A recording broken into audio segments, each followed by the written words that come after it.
Good morning. Now we can start. There you go.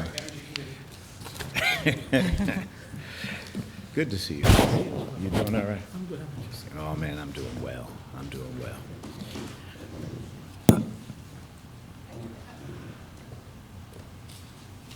Get your breath. Good morning. Good morning. Welcome to the public hearing on inequalities in the New York State mortgage banking industry, sponsored by New York State Senate Banks Committee, of which I'm the chair. I want to thank the members of the Senate Banks Committee for participating, as well as the witnesses who will be testifying. I also want to thank those in the audience who are watching this hearing online.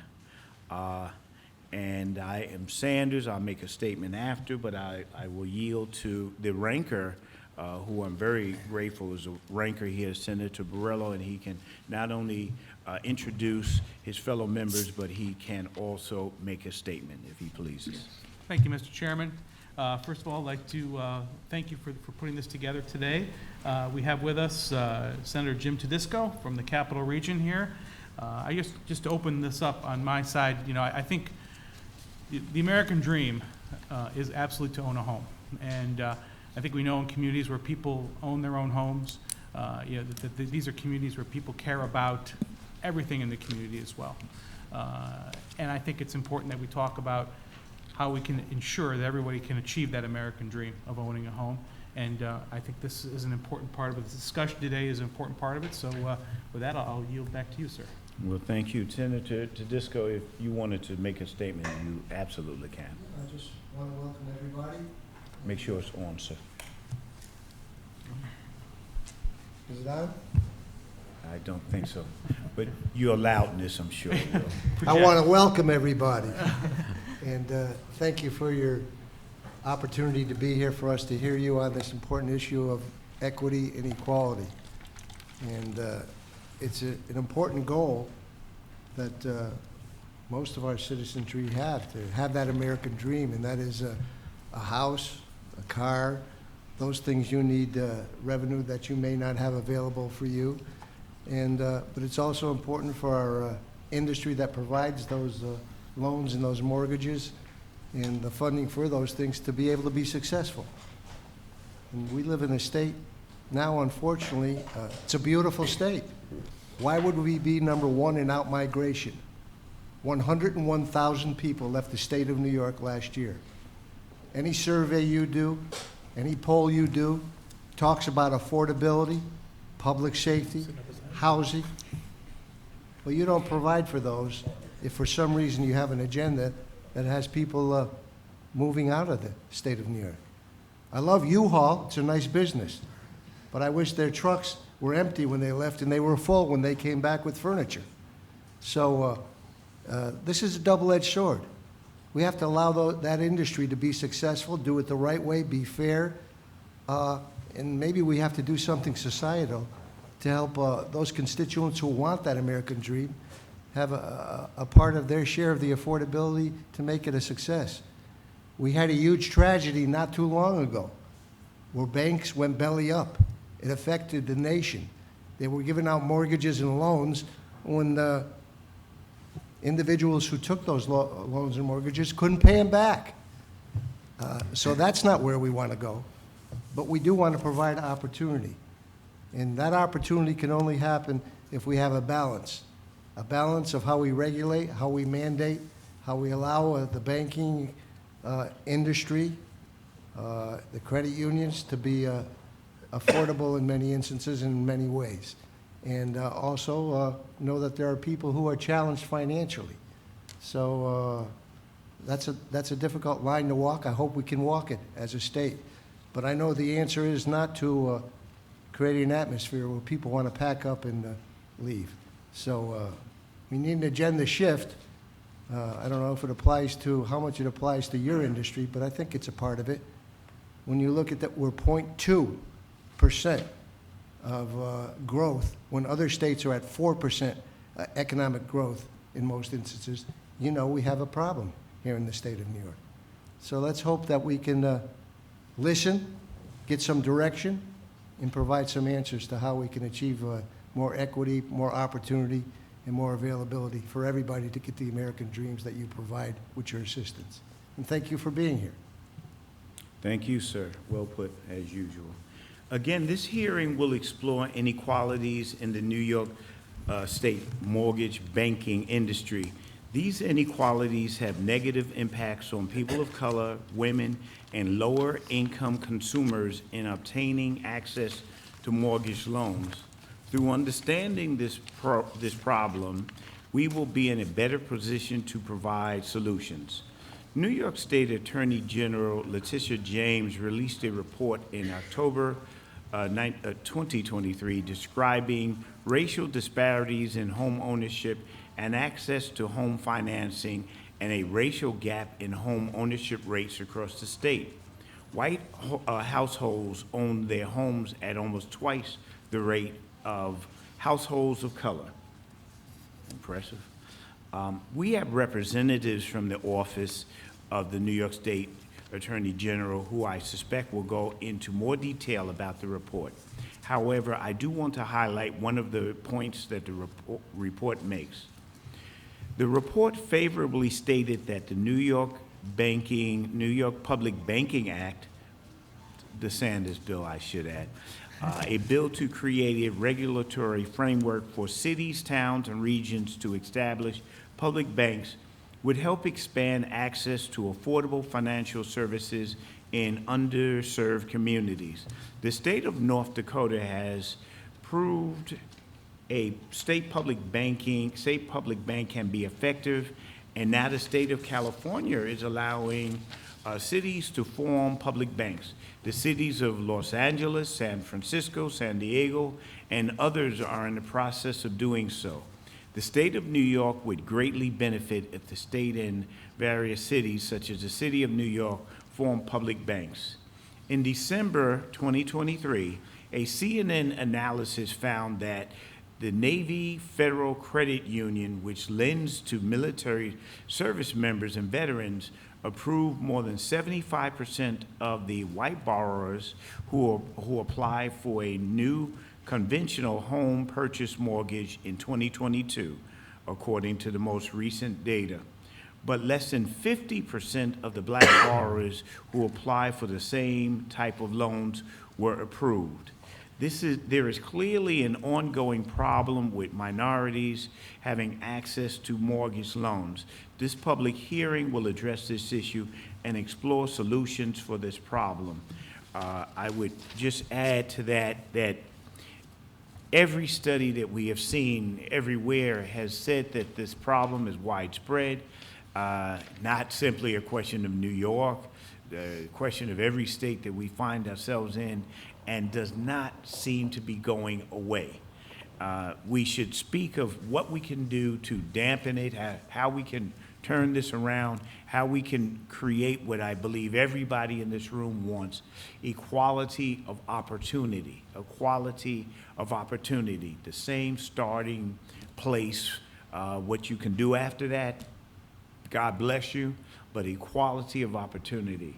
Having said that, I want to thank my staff members who are here, Paul Alexander, who will be calling the witnesses here, and the brains of my organization, the Chief of Staff, Marvin Holland, is sitting back there, wisely out of harm's way while he puts me up front here.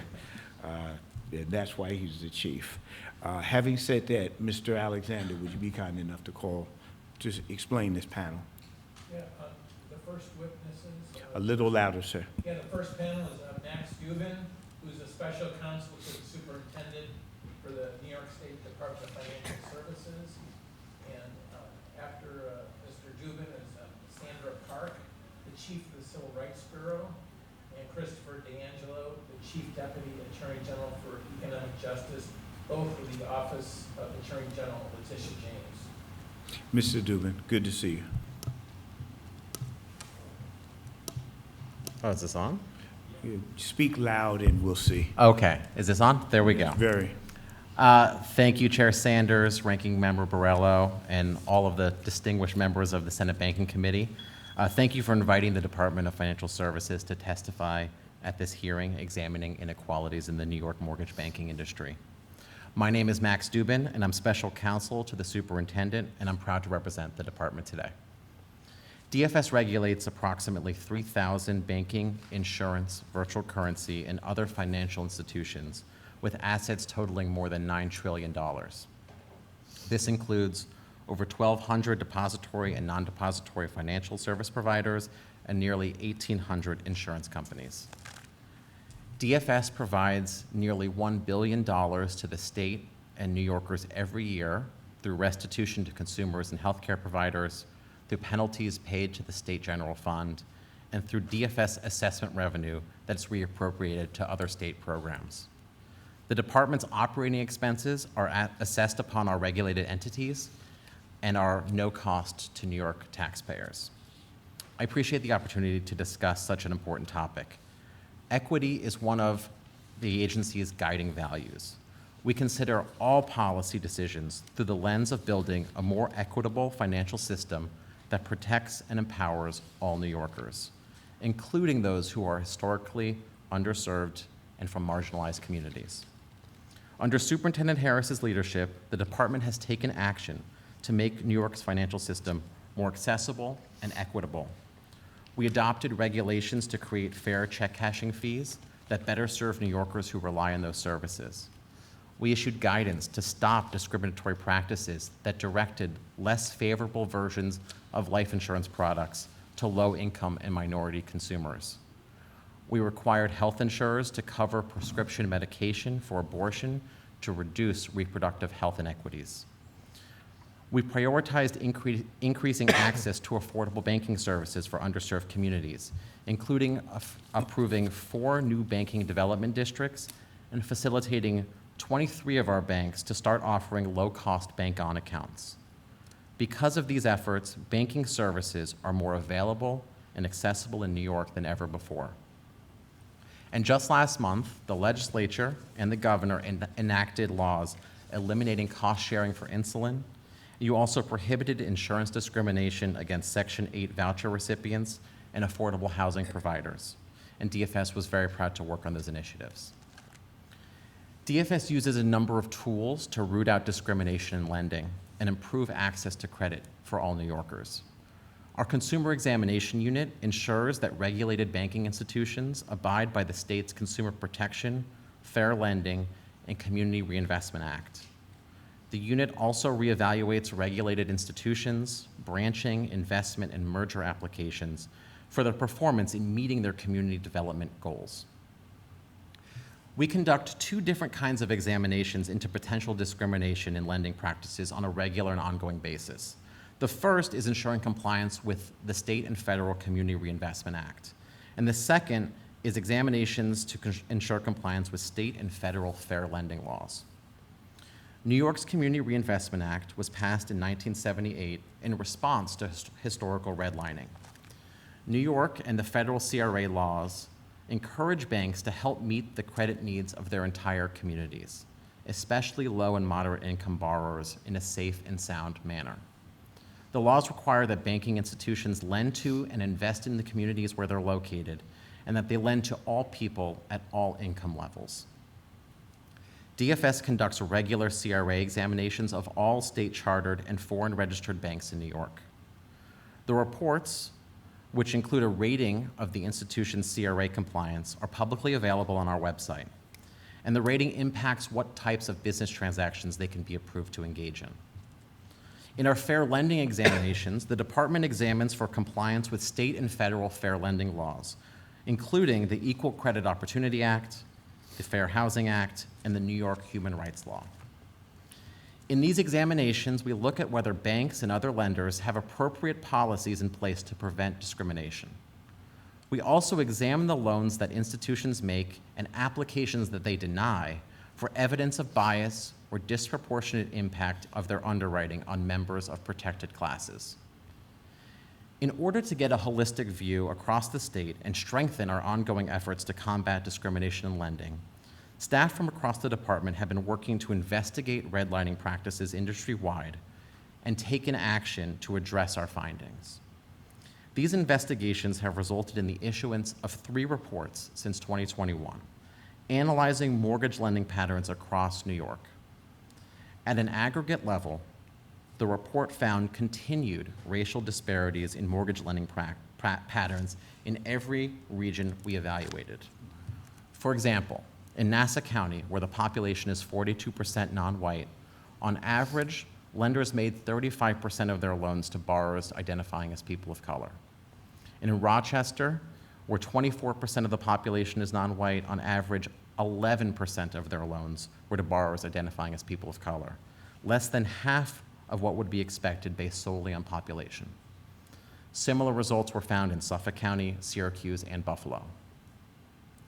The reports also evaluated the performance of individual banking institutions and their rate of lending in majority-minority neighborhoods and to borrowers identifying as members of a minority group. The data from the Buffalo study showed a wide discrepancy among lenders in providing mortgage services to these consumers. For example, Evans Bank and Five Star Bank originated more than 12% of their loans in majority-minority census tracts, far exceeding the roughly 4.5% average. By contrast, 6 lenders in Buffalo originated less than 3% of their loans in those areas. So there's a wide discrepancy in the performance by the banks that we evaluated. Following on these reports, DFS has taken a number of actions to address racial disparities in mortgage lending practices. First, the department recommended a significant expansion of the state's Community Reinvestment Act. DFS's analysis showed that non-depository institutions lent at a lower rate in majority-minority census tracts than our depository institutions did. For example, in Buffalo, non-depositories made 3.7% of their mortgages in these areas, whereas depository institutions performed better at 5%. So while non-depository institutions were required to abide by fair lending laws, they were not subject to the CRA law. This gap in the reach of the state's CRA was even more alarming because since the 2008 financial crisis, non-depository lenders have dramatically increased their market share in the mortgage space. In 2022, non-bank companies managed more than 55% of mortgages across the country, compared to just 6% 10 years earlier. To address this, DFS recommended that the legislature expand the state's Community Reinvestment Act to apply to non-bank lenders.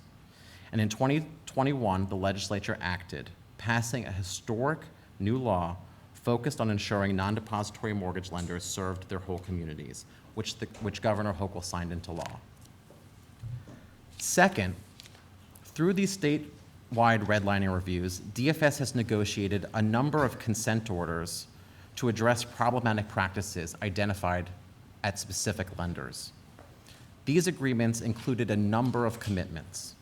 Lenders agreed to fund new programs to provide discounted or subsidized financing on loans and support for closing costs for properties located in majority-minority neighborhoods. They also agreed to create new marketing initiatives to communities not often reached by these lenders. Lenders will also institute enhanced training for employees and agents, and they've also agreed to employ additional compliance audits to test their progress. Finally, DFS has developed a new annual report card to measure and publicly disclose the lending practices of mortgage lenders in majority-minority neighborhoods. In January 2024, we released our first annual report, and in it we analyze all banks in 22 regions as well as New York State as a whole. The department ranked lenders based on their rate of originations made to minority borrowers. This and other data in the report will help inform DFS, policymakers such as yourselves, and the public on the progress or lack of progress by lenders across the state and guide future policymaking. Looking forward, the department will continue to closely examine lenders' practices. We will continue to use every regulatory tool that we have to improve accessibility and affordability of financial services in New York. DFS remains dedicated to ensuring that all New Yorkers have access to credit, especially a mortgage, which, as you all noted in your opening statements, is a key tool for generating lasting generational wealth for New Yorkers. The department appreciates the opportunity to testify on this important topic as we work to ensure an equitable financial system that benefits all New Yorkers. Thank you, and I look forward to your questions. Thank you, Madam Park. Oh, before you do that, we have been joined by Harlem's best, Senator Cordell Clear, has joined us. Madam Park. Good morning.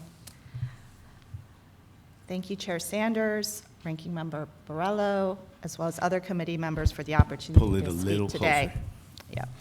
You're doing well, just a Okay. little closer. My name is Sandra Park, and I serve as the Chief of the Civil Rights Bureau at the Office of the New York State Attorney General. And I'm joined by my colleague, Christopher D'Angelo, who is the Chief Deputy Attorney General for Economic Justice. I want to thank you for convening this important hearing and inviting our office to share the findings of our recent study that you highlighted this morning on racial disparities in home ownership and access to home financing across the state. The Attorney General's Civil Rights Bureau works every day to ensure that New Yorkers can live free from discrimination.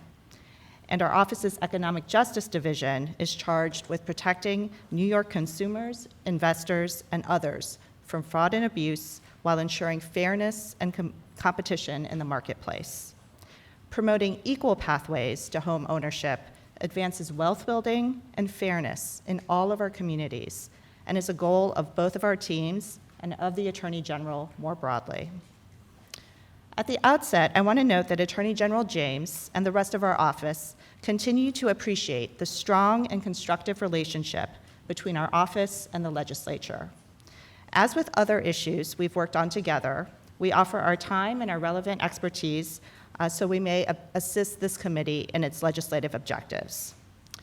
While we're primarily here today to discuss a different part of the Attorney General's recent work, we would be remiss not to mention some of the important recent legal work of our office to protect homeowners.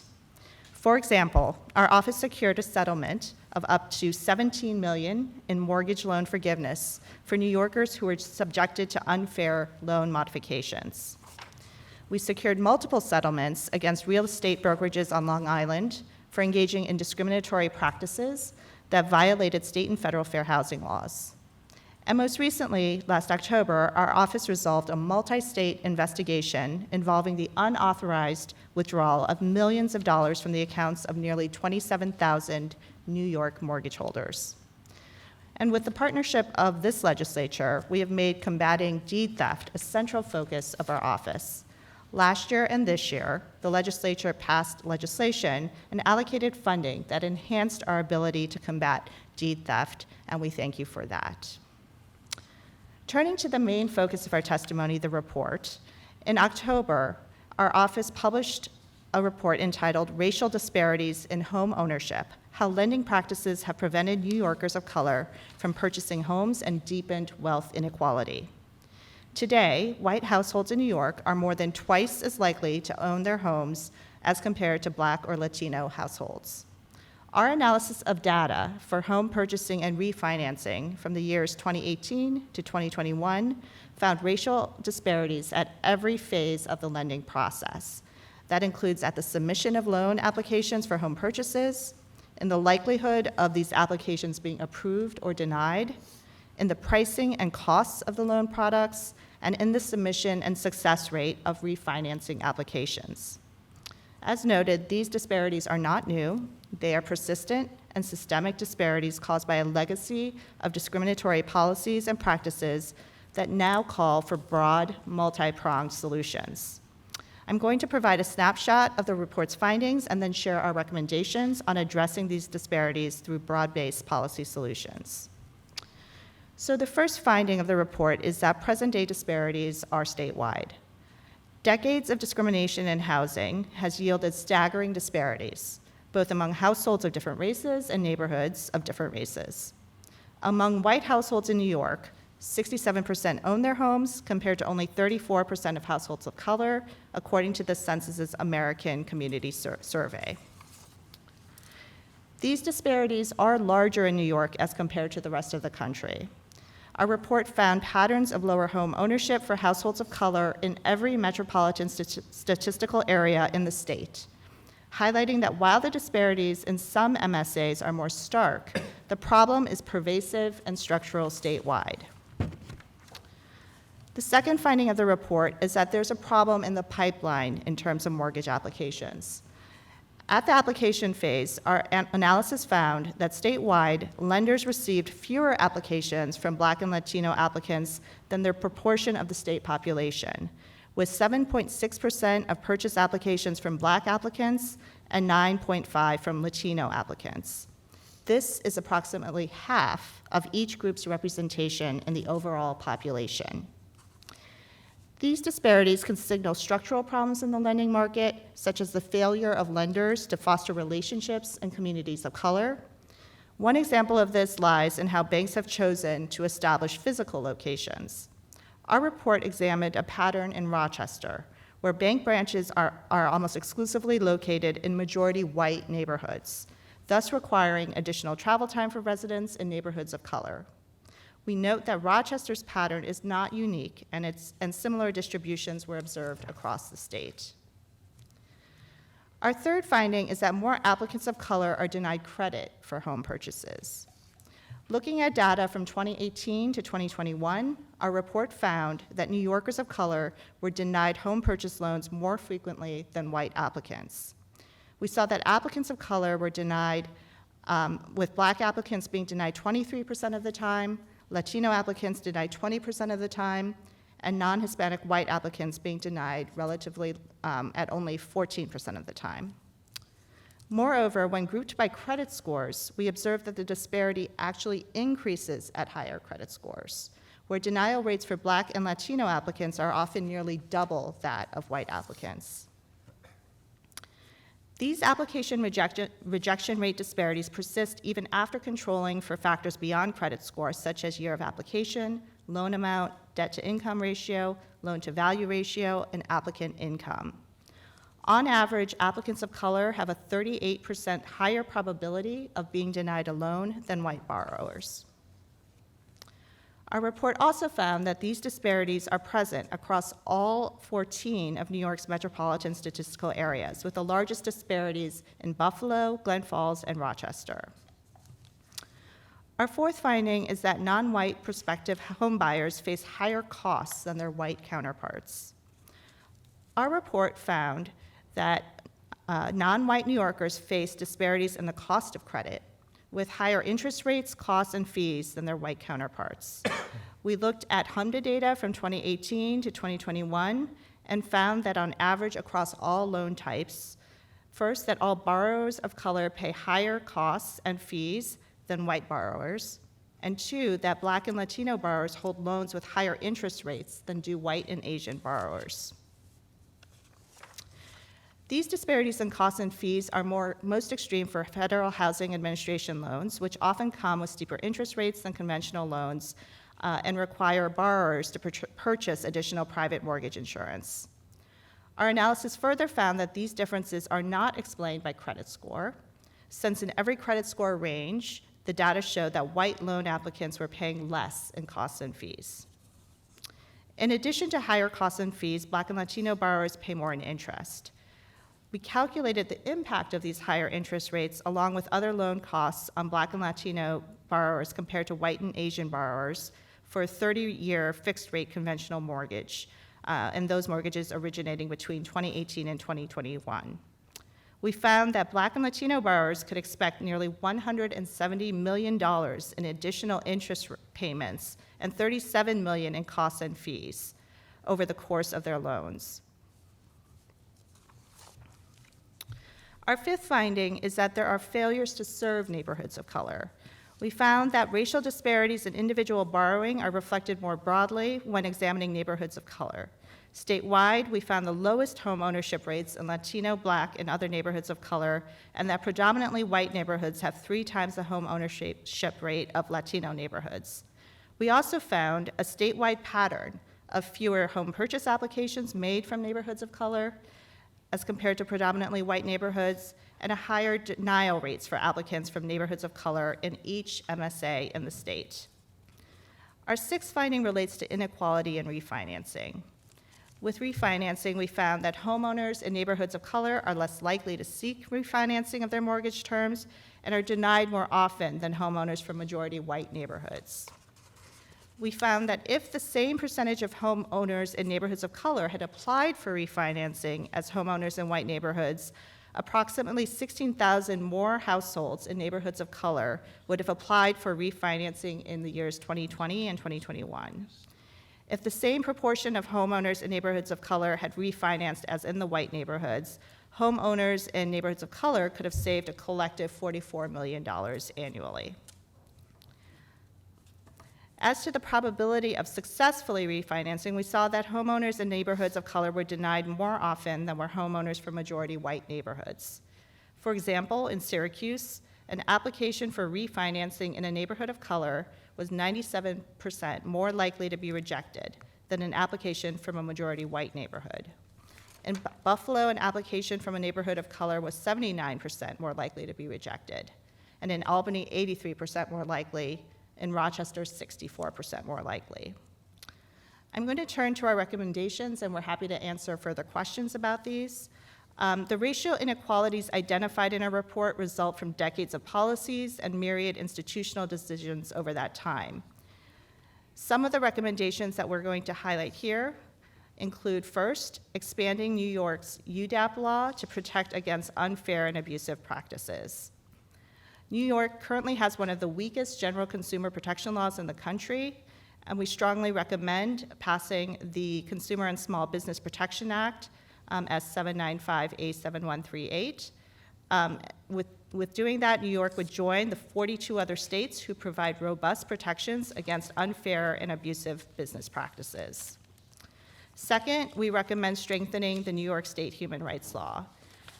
The New York State Human Rights Law should expressly prohibit lenders from engaging in any practice that has a discriminatory effect, regardless of intent. Should the legislature codify this principle, that would be a tool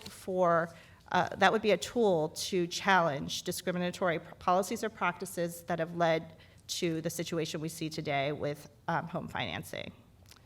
We also recommend directly subsidizing down payments and interest rates for first-generation homeowners. New York already has programs that subsidize first-time homeowners, owners of manufactured homes, veterans, and recent college graduates. For example, the state has made significant strides in helping first-time home buyers through the State of New York Mortgage Agency and New York State Division of Homes and Community Renewal, whose efforts led to the implementation of the Credit is Due program. These programs are important, and we support targeted expansion that could do more to address the intergenerational wealth inequity that has resulted in part from our history of discriminatory policies. We also recommend enacting the New York Public Banking Act, S1754, Chairman Sanders, as well as A3352. Expanding investment infrastructure in communities of color and increasing access to affordable loan products are essential to fixing the racial disparities in lending. This legislation, which we believe is within the authority of the legislature, would allow cities, counties, and regions to charter their own public banks accountable to the public rather than profit maximization. Next, we also recommend increasing enforcement capacity with more funding. As we all know, fair lending investigations require significant attorney time and expert research. Next, we recommend providing basic banking services at public institutions. Retail banking at public institutions would be a long-term solution to building credit in underserved communities and would increase residents' ability to buy homes in the future. And lastly, we recommend allocating permanent additional funding to community development financial institutions, which includes CDFI credit unions and loan funds, which provide an alternative to profit-driven lending models of traditional banks and non-banks. Thank you, and we are available to answer your questions. Thank you. Sir, your turn. Sandra spoke for us as a team. We're here to just join forces on the questions, though. Thank you. We're a team up here, too. In fact, I'm going to show the teamwork by yielding the first question to the ranker, followed by Senator, followed by the Assemblyman, if they choose. Sir. First of all, don't downgrade my colleague here. He's still a senator over there. Oh, is that right? No offense to the assembly, by the way. First of all, thank you all for being here. Appreciate it.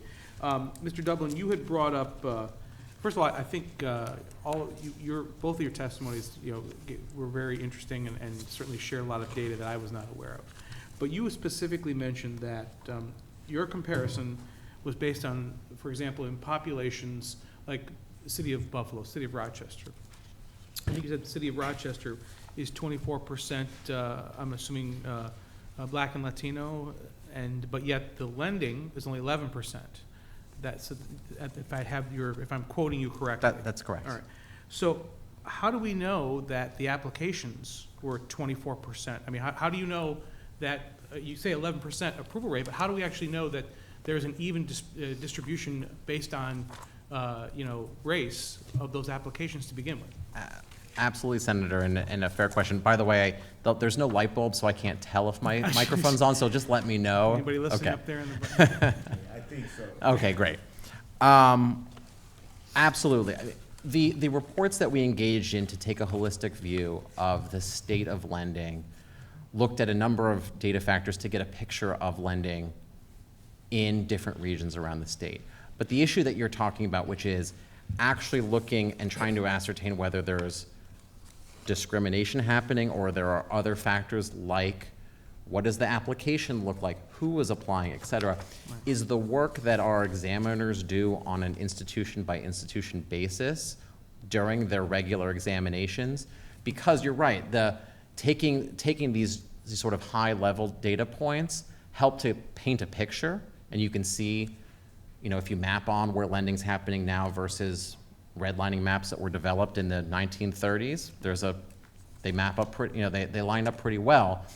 But the question of the decision on an individual loan application, that's what our examiners do. What they do is they take loan applications that were denied, that were granted, and they do data analysis and regression. They run regression analysis on those applications to determine whether applicants with similar financial profiles are being treated the same and being given the same underwriting standards. And that's the work that our examiners do, and that's what we put in our public reports every year as part of that work.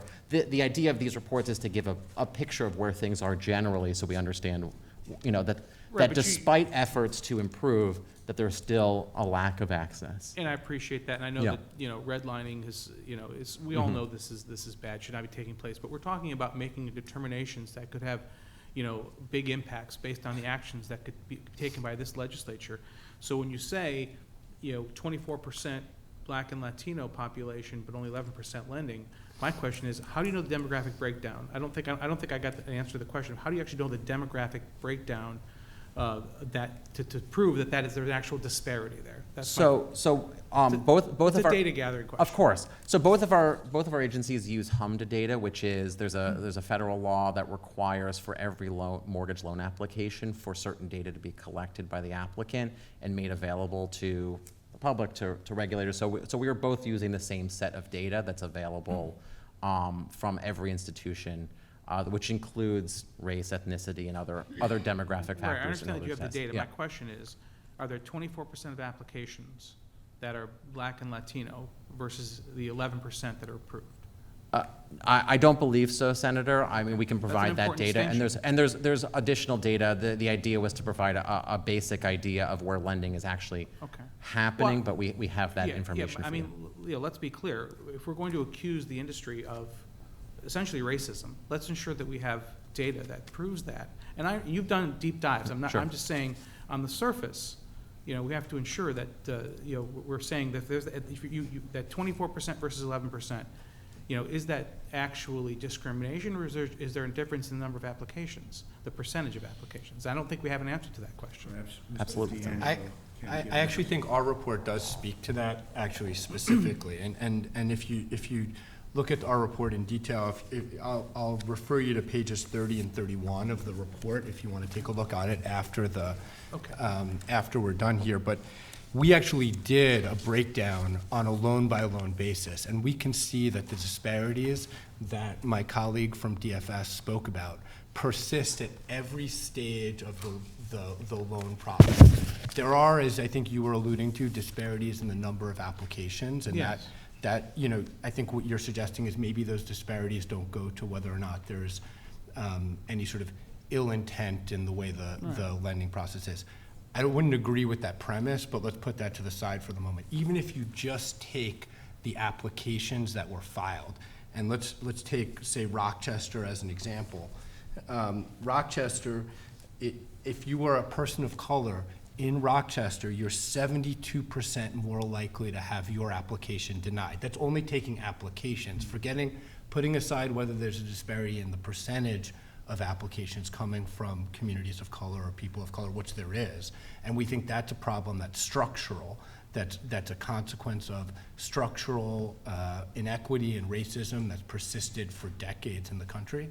But even just looking at the applications that go in, 72% in Rochester. If you look at Buffalo, 151% more likely. I don't know, is that even possible? But Yes. the percentage of higher probability to be denied versus a white track. So a higher percentage, much higher 1.5 percentages. times. Right, 1.5 times And those are more troubling likely. statistics. So in those comparisons, do we know that everything else, every other variable is equal? Do we know that credit scores were the same, that the value of the loan versus the value of the property were the same, to get to that number? And for the first time, our report does that. It actually controls for credit score. I mean, this is really what's really troubling about the findings of our report is controlling for credit score, controlling for debt to income ratio, controlling for loan to value ratio. It's not that companies are making, you know, what you might consider to be rational credit decisions, and putting aside whether the credit scoring system itself embeds structural racism, which I think we would take the view it does, but taking it as even as a given that it's a fair representation of creditworthiness. Our report controls for that and still finds persistent disparities at every stage of the lending process. That's And important. that's when you look at different MSAs in the state and you look at statewide. This is a persistent problem that requires a persistent effort from a policy perspective to address these problems. That's important data that you controlled for the credit scores and the value of the property. You included the value. In other words, if you have just to use easy numbers, a loan for $100,000 on a home that the bank only values at $80,000, that's a problem, right? And that's certainly not, so is that also part of the control data? Correct, and that's the beauty of the HMDA data set, and we were able to do this because we had a great partnership with our federal agencies. We were able to get data not just on state chartered banks, but state chartered and nationally chartered and non-bank entities, and not just the publicly available data set, but the data set that the federal regulators hold for themselves. And that allowed us to take a deeper dive and to look at some of these variables like credit score, which really haven't been evaluated at a statewide level or at a MSA by MSA level. And now we have that data, and we've looked at it in detail, and it's not a good picture for the availability of credit and the inequity that exists across New York. So I'm going to ask you a subjective question. So, you know, banks, lending institutions, non-depository mortgage bank, I don't care what your business you're in, they're in a business to make money. Why would you deny an application to someone who has equal credit? I just don't, what's the business justification for a business to want to deny an application to someone who's creditworthy and the value, the loan to value is okay? I guess I'm trying to figure out where the motivation is here. I think there are a lot of things that are going on here, and I think, you know, one is, you know, a big piece of it is structural. You don't have lending institutions, as my colleague mentioned, lending institutions are not putting bank branches and offices in communities of color. There's less familiarity. A lot of mortgage brokers, you know, if you've interacted in the mortgage space, right, where do they get their leads from? They generate them from the realtors that they have relationships with. They develop those leads from the community members that they're familiar with.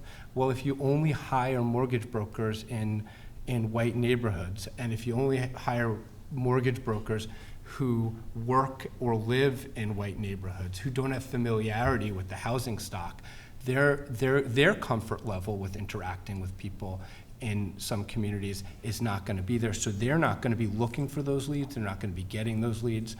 And then on the flip side, you've got communities that historically have been discriminated against. They've not been given the opportunity to develop relationships with financial institutions. They're oftentimes distrustful of financial institutions, particularly where they don't have a physical presence in their neighborhood, right? They're not people that they deal with. So there are a lot of structural problems here that work towards the result that we have. And so we need, and that's part of why you don't see applications at the same rate, even when you know, apart from the decision-making, you don't see applications at the same rate because the referrals aren't coming, because the relationships aren't there, and the infrastructure isn't there to try to build those connections and get people to be in a position where they can make those applications in the first place. What percentage of mortgages are originated from companies in New York State versus outside of New York State? Do you have an idea? I don't think we have an answer to that data point. So I'm saying, if we're going to propose a solution here, how do we address that? Well, I would say one big solution, right? I mean, to go to your question of New York, I mean, to Senator Tedesco's point in his introduction, he talked about feeling like he was upset that these U-Hauls are leaving with, We all are. with our, well, you know what I'm sad about is these trucks full of money that are leaving New York State, because we don't have an opportunity for our local governments to reinvest in those communities. Because when your tax dollars go to your local government, they only have commercial choices to choose from. So they're looking at the Wells Fargos, they're looking at the Citibanks, and they're putting their money in these multinational financial institutions who are then going to reinvest it wherever they find it most profitable. And that's maybe not going to be the community it's coming from.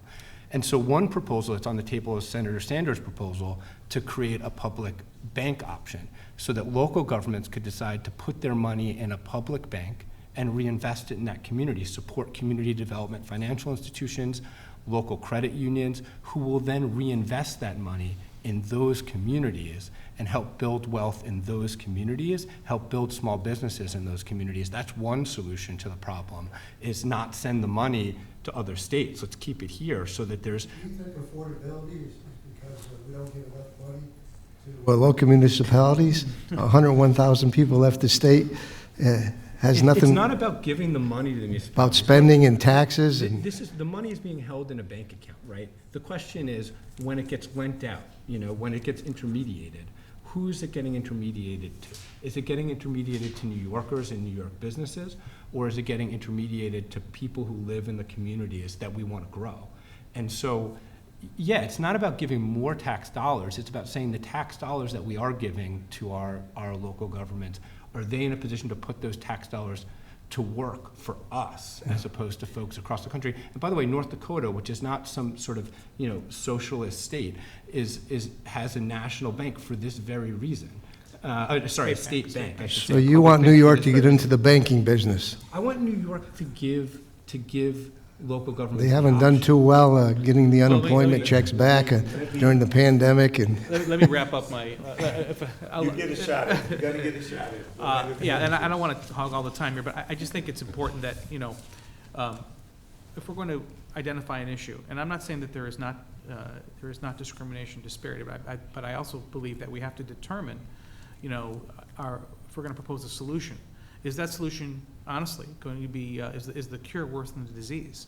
If we drive more lending institutions out of the state, and that's less choice, which means higher rates, it means more fees, all those things that you identified, they're an issue. I mean, I'll be honest with you, you know, we have bank branches that close all the time in the rural areas that, you know, that I represent. You know, this is not about bank branches in communities of color exclusively. It's happening all across the state. You know, and unfortunately, I think we've driven people towards non-face-to-face banking in general. We've done it for a lot of things.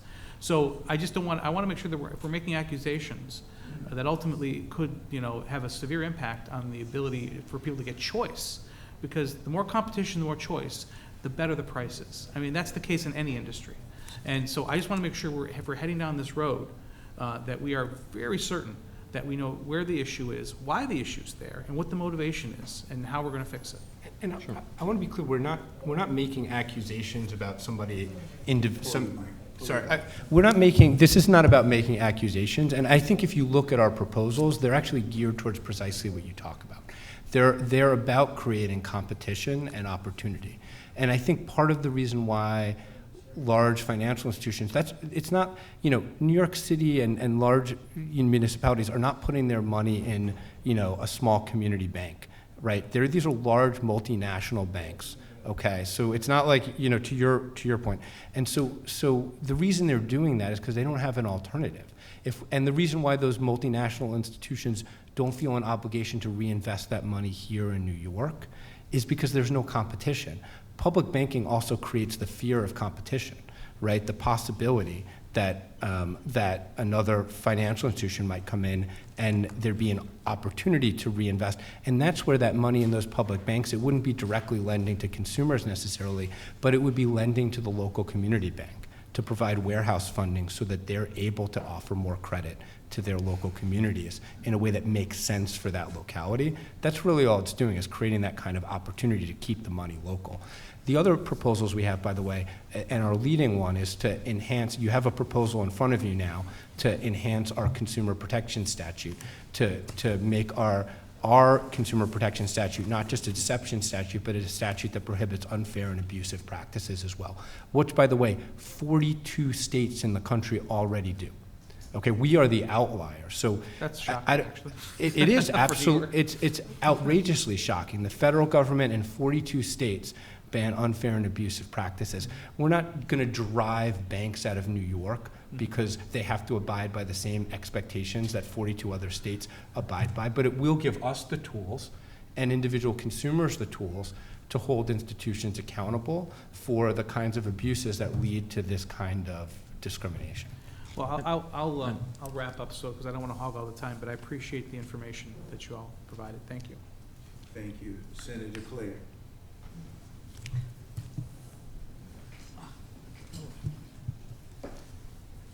I don't know. Is it on? Yeah. Okay. First of all, I just want to thank you for your testimony, and to the Attorney General's office. The deed theft initiative is so important, especially in places like Central Harlem where that has taken place more than enough. I do have some questions about the implementation and how we're notifying people that this is a thing, that this is available, especially since a lot of the people who are victims of deed theft are older New Yorkers. And how are we reaching them? And what's the look back on that? Because it has, in some cases, it's been a while, and it happened. And is there a way for us to look back on that? And then I also, the conversation, the statistics are very important, and they're disappointing and saddening to see that we're still suffering from housing discrimination, loans, predatory, and all the combination of all of these things. But I wonder if there's any data on the employee side of this. You mentioned it a little bit. Sure. About who the people are, who the mortgage lenders are, do we have any connections with brokers, realtors, appraisers even? How is that impacting what's happening in the Black community? And also, in particular, I think these are some good recommendations, and they speak to first-time home buyers. But much of this discrimination was directed specifically at Black people. And I would like to know if we're doing anything, because those barriers, those things that were done have had lasting effects in the Black community. And whereas I want to see equity for everybody, I think there's a lot that needs to be done in the Black community specifically, and if there's any recommendations and remedies that are geared specifically to the Black community, which has suffered decades, centuries of various discriminatory practices. So I guess I'll begin. I'll start with your question about the employees. I don't have data on the makeup of the employees at the institutions, but I will talk about something that Senator Borrello was also discussing, which is, our key to our findings is, banks don't want to make money, and we see in our data, there are banks that are doing a good job at this, that are reaching communities who are historically underserved. And when you look at those banks, they're actually making an effort. They have programs, right? They're training staff. They're hiring people to speak to communities. And there's a huge discrepancy in the data between those banks and the banks that are failing at meeting the needs of their whole community.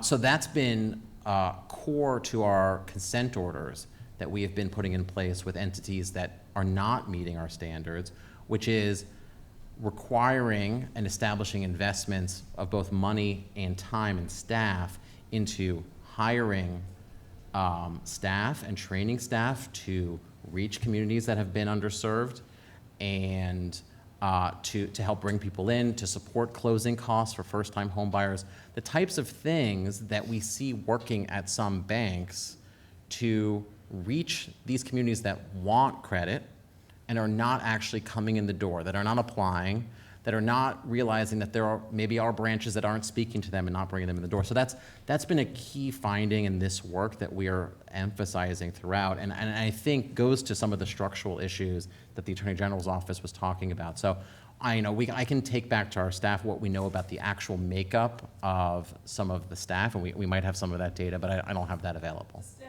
and professionals. And the professionals, yeah. In these businesses. Yeah. That may not be necessarily reaching out to Mhm. black communities, or may have preconceived notions, Absolutely. about black borrowers and homeowners. I just want to make sure that we're looking at that, to make sure that we have diversity across the board. And Absolutely. I think when you have that, then you're going to have better relationships and people who are reaching out to specific communities. I'm sorry if y'all have an answer. Yeah, I'll just add, I'm not aware of us having data on some of the points you were just discussing, but we certainly are interested in looking at actual discriminatory practices beyond sort of looking at this holistically. And as I mentioned, clearly discrimination by brokers was a target of our office. We are also interested in looking at the role of appraisers and other folks in terms of individual situations of discriminatory lending or steering. And so that is, that's just, the ongoing work of our enforcement efforts. And I take your point on the deed theft, and, we'll circle back in terms of some of the questions you've raised. Because of the legislation that you all have passed, we are very seriously ramping up our efforts in that area on enforcement. And so, expect to include in that broadened outreach efforts to those who are most vulnerable to those practices. On the recommendation, I was going to add one thing, because I do think, you're right, I think that it's black communities who have been harmed by these practices the most. And one thing we've tried to do, although it's not fully on point with what you described, is our recommendation is for first-generation home buyer support, which we believe, because of the disproportionate effects on home ownership rates among black communities, will mean that disproportionately black communities will have available to them the ability to get first-generation home buyer support, because they will oftentimes be the first home buyers in their communities. It's not directed in this precise way, and we should talk about other ways to do that. I just didn't want... No, I'm glad you addressed it, because it's probably one of the most important things that I'm asking today. Communities of color. Yes. Is a broad term, and certainly we want to address this in communities of color and make sure that first generation, everybody have equal opportunities. But because of the historical harm that has been done in black communities specifically, I just think that we need to do more to repair and to uplift and to bring black families into home ownership, those who want to own homes, because there were deliberate things that were done to discourage it, to create barriers against it, and some are still going on, quite frankly. And I just think that we have to do more to bring those communities up. If you notice across the board, it doesn't matter, the disparity was most still with black people, even now. So there's obviously something there, a very stubborn problem that is not going anywhere. And when you have that, I think you have to do something more. And I'm happy to talk to you, and you can talk to me on ways that we can help do that. And I don't want to take all the time either. Thank you. I like that public bank idea, though. We're hearing that a lot. Senator Tedesco. Senator. Oh, the other chambers. You got me confused. Thank you for being here and for your testimony. Really appreciate it. I'm just a little confused now. Is it the guidelines that banks are using to provide loans and mortgages, or is it the way they're implementing the guidelines that's discriminatory? In other words, are they changing income levels? Are they changing credit levels for minorities when they come and make application? Tell me something. What should the requirements be for a bank to provide a loan? What should the guidelines be? Anybody? Is there, Senator- do you have to look at the credit? Should you? Senator, I'll at least talk about, the work that our examiners do in applying and testing for compliance with anti-discrimination fair lending laws. So, there's no findings, as far as I know, of the sort of intentional efforts to thwart applicants, so changing their applications. I think what we're talking about here is, the AG's office talked about sort of effect versus intent, and what our examiners find is, or test is whether they're being treated to the same underwriting standards. So there are policies and procedures which we do a review of, and then test whether at an individual deaggregated level they're applying the same standards to all borrowers. For the most part, it's not always the case, and we take enforcement action where necessary, is applications tend to be, at least in our review of our examinations, treated similarly, but the outcome for many external reasons, including who's applying or who's being, who's coming in the door, the outcomes are unequal and persistently unequal. So I don't think we have any findings of sort of changes to applications to thwart an applicant. I don't know if you have anything to add. Wait, so the guidelines are the same. Mm-hmm. What do they look at your credit rating? When you come I'm for a sorry? mortgage? You come to get a loan. Yes, They check your credit? We all Yes. have credit ratings? yes, Is that okay for everybody? yes. They relate to the income you have to pay the loan back or a down payment? That's Is correct, that the Senator. same for everybody? Yes, You have a job and you'll be able to earn, you'll be able to get that money to pay back your loan? Is that the same for everybody? it is supposed to be, Senator. So minorities who have the same as the white population in all those areas, you're saying they give the same results, and there's a disparity for them being given a loan after. I They have think- the same credit, they have the Senator- same income, they have the job income, and they're not getting the loans? Or is it they don't have the income? Because I don't think we do a service to people who can't pay their mortgage off. I mean, we tried that before, didn't we? And banks were failing because they gave too many loans Yes, out. Senator. So I would at least say, Senator, from our perspective, what you described is what institutions are supposed to do. They're supposed to have underwriting policies and procedures that are blind to someone's demographic background and that apply sound underwriting standards to all of their applicants. What we are saying is the data shows that there is persistent disparities in who is receiving credit in New York. And then the AG's office is talking about how also there's disparities in the fees that entities pay, or the applicants pay, and the rates that they pay. So there is something that is happening between applying what is supposed to be blind standards and what is actually happening. Even when they have the same credit, same income, same? Correct. Our report goes into our report goes into detail in controlling for debt-to-income ratios, controlling for loan-to-value ratios, controlling for credit score, the kinds of things that lenders ordinarily control for in their underwriting process, and still finds persistent disparities across the state. And explaining that is tough sometimes, and you know, Sandra and her team do this work. We do find that there are particular entities for whom we identify that there's a systematic process, a practice within the entity, and we hold them accountable through our enforcement. But this is industry-wide. And what we know is that sometimes discrimination happens in subtle ways that aggregate over time, right? There are hints and suggestions that are made in the underwriting process about whether it's appropriate. You know, we did Sandra's team did a whole investigation about discrimination by brokers on Long Island, where people were discouraged from looking in certain neighborhoods, perhaps, because it didn't seem like the right fit for them. And so those things aren't documented in your underwriting process, but that kind of subtle discrimination that happens leads to outcomes that we know have a disproportionate effect on black families and people of color more broadly in the state of New York. And that's a problem we should seek to remedy. And the other really pernicious thing about this is it is compounded over time.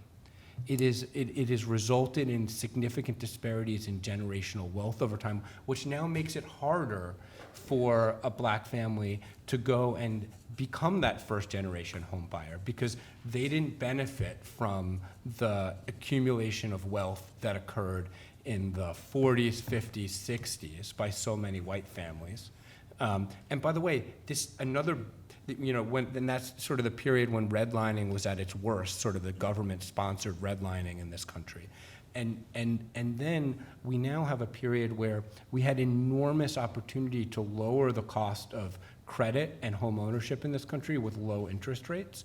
And what the report also shows is that disproportionately, black families and families of color missed out on the opportunity to refinance because of lack of opportunity to refinance, missed out on that opportunity to refinance. That is going to compound for decades into the future, right?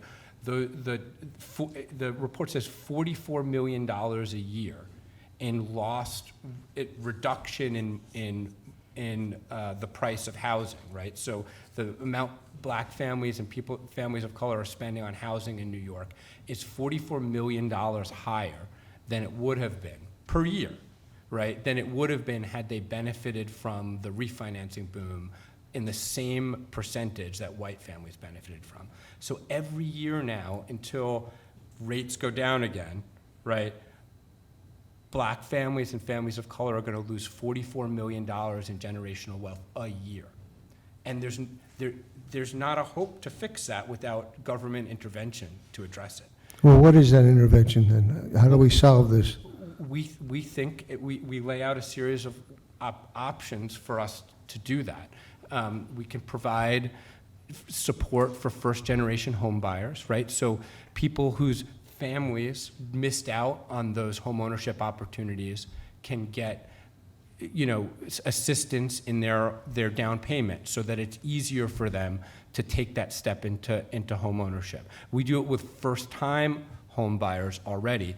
First-generation home buyers, though, recognizes that there's a difference between the first time I bought a home, because I have the benefit of the generational wealth that's been accumulated by the fact that my family had those opportunities, and someone else's family who didn't benefit from that generational wealth opportunity. So there's an opportunity to provide targeted relief to people who didn't benefit and who have been systematically cut out. And by the way, by the government, right? It's not like the government had a policy of redlining. It wasn't accidental that we ended up with this. So Would that's there be one means test for that, or just? You could. We don't propose means testing for it. We don't means test for first-time homebuyer support. But I mean, a non-minority family and a minority family who are at the same levels in those things we talked about. Yeah. You develop a program for the. I think we'd be happy to work with you on the specifics of a first-generation homebuyer credit that sort of meets some of the concerns that you might have, but I think that's a step. It's a proposal we have that can help alleviate some of the problems. Senator Sanders' proposal on public banking, again, we know that community development financial institutions are the type of institutions that do what Max was talking about. Because they are rooted in their community, right? These are by the way, these are for-profit, these are profit-making institutions, right? But they have a mission focus on the community that they operate in.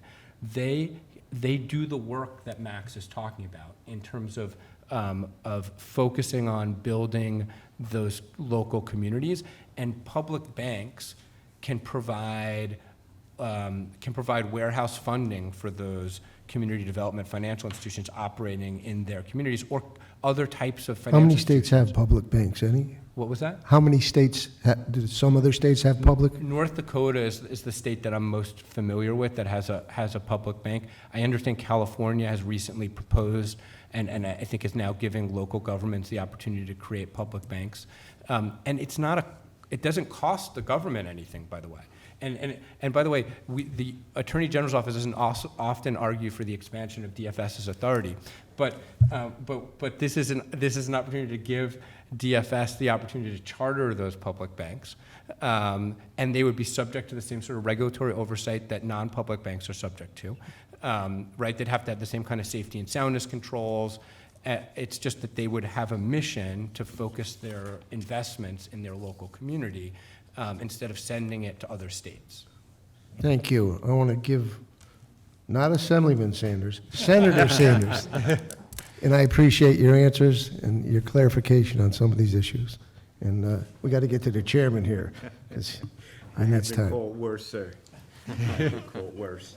I think that your joint testimony has been really intriguing. And the questions that my colleagues have come up with are very good questions that needed to be raised, and I think that you dealt with them well. I was too busy. I'm tempted to yield my time back to them, but I guess I'm stuck in this role.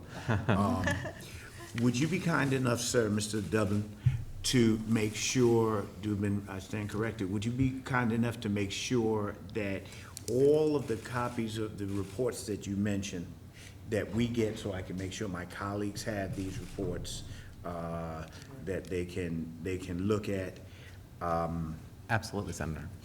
With the CRA, the federal CRA under attack in so many different ways, these many banks, I'll be kind, watching words. Many banks, of course, are closing down in local communities. They say that they have found ways that they generate more money from the web than these local communities.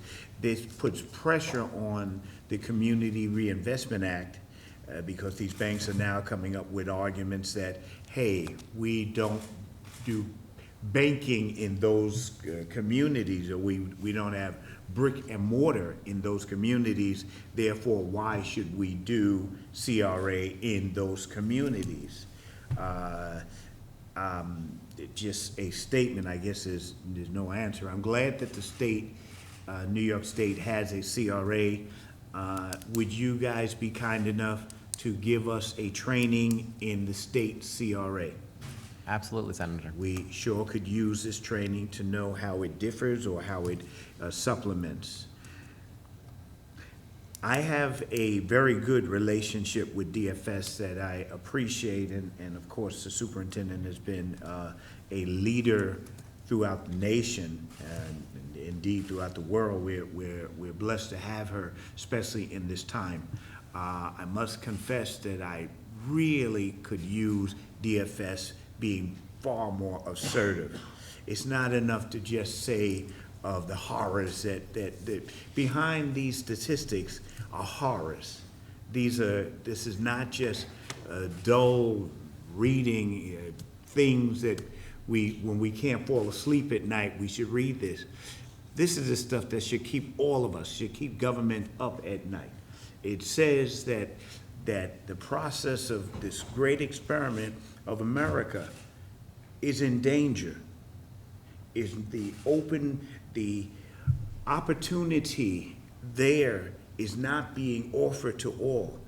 That under those conditions, we should see this as a fire alarm bell in the night, as the Civil War was called. We should see this as a horrible thing that we should not take this and walk away with, if what they are saying is correct, and those are the correct questions. If what they are saying is correct, then we've got a heck of a problem that halfway measures are not going to do anything. They have failed the halfway measures. If this is true, then we have to go out of the box. Albert Einstein taught us that the definition of insanity is doing the same thing over and over and expecting a different result. We can't do the same thing over. We have to come up with something new. And this is why I'm glad that, as we will hear from John Witowski later, that new ideas and ways of going out of the box are being proposed. He and I, and we almost had the future chair. Take your time, though. The future chair. We went to Manhattan and we met with both comptrollers, the city and the state's comptroller, and the head of finance on this issue, if you wish, and some others. And we're coming up with some new and different ideas, but the folk who should lead that is DFS. That is your among your missions. That is what you should be doing, or you guys should be doing, stronger, harder than anyone else.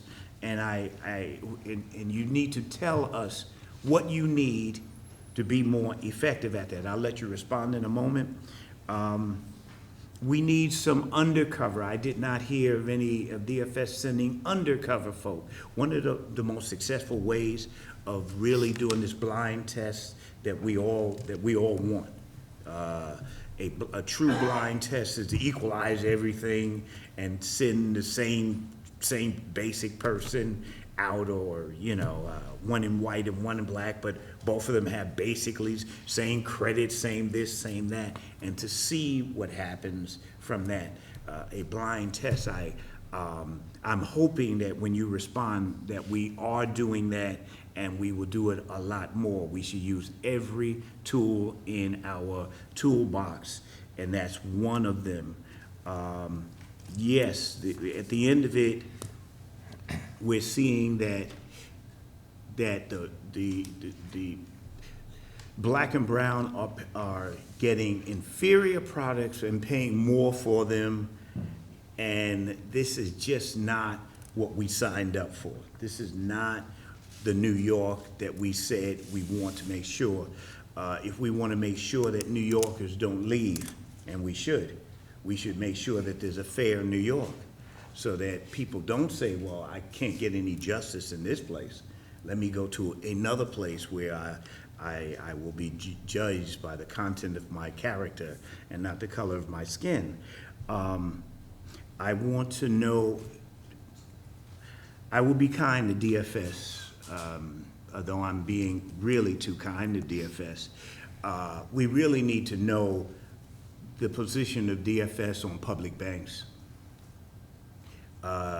We also need to know, DFS needs to weigh in on this issue of reparations. They need to start doing some studies to see what's right with it, what's wrong with it, what's round, how to do it if you were gonna do it, etc. It's just not enough, and that's why I have to applaud the Attorney General's office. They came up with what they said were recommendations. They didn't say solutions, because this one is, to unwind this is a 400-year-old problem. To unwind it is going to be, we better be careful and we better be thoughtful. We need you guys, DFS, to give us some marching orders and say to bring a more perfect union here. Here are some of the things that you guys need to do. Here are the legislation. Here are the tools. Here's the way we can be strengthened. Don't worry if you fear that that we won't have enough mindset too, that you'll sweep us over with your auditory skills. I suspect that my colleagues here, your list will be whittled down significantly, but you should send it forward to us, and I'm going to, watch this one. This is called a commercial, Madam Park. This report here, where's a photographer when you need one? I have a cell phone. My goodness. Yeah, she was clicking so well. Yeah, I can send it to you. This report here, that's called missing a cue. This report here is really a great report. I look forward to the reports that DFS has done so that we could use that, and I'm really looking forward to marching orders so that we can figure out how do we make sure that we have equality of opportunity. Nothing less and nothing more. The ability that everybody can go to the same starting line at the same place, and if they're able to get it, God bless them. If they're not, then that's fair too, but equality of opportunity. And that's what we should be struggling for.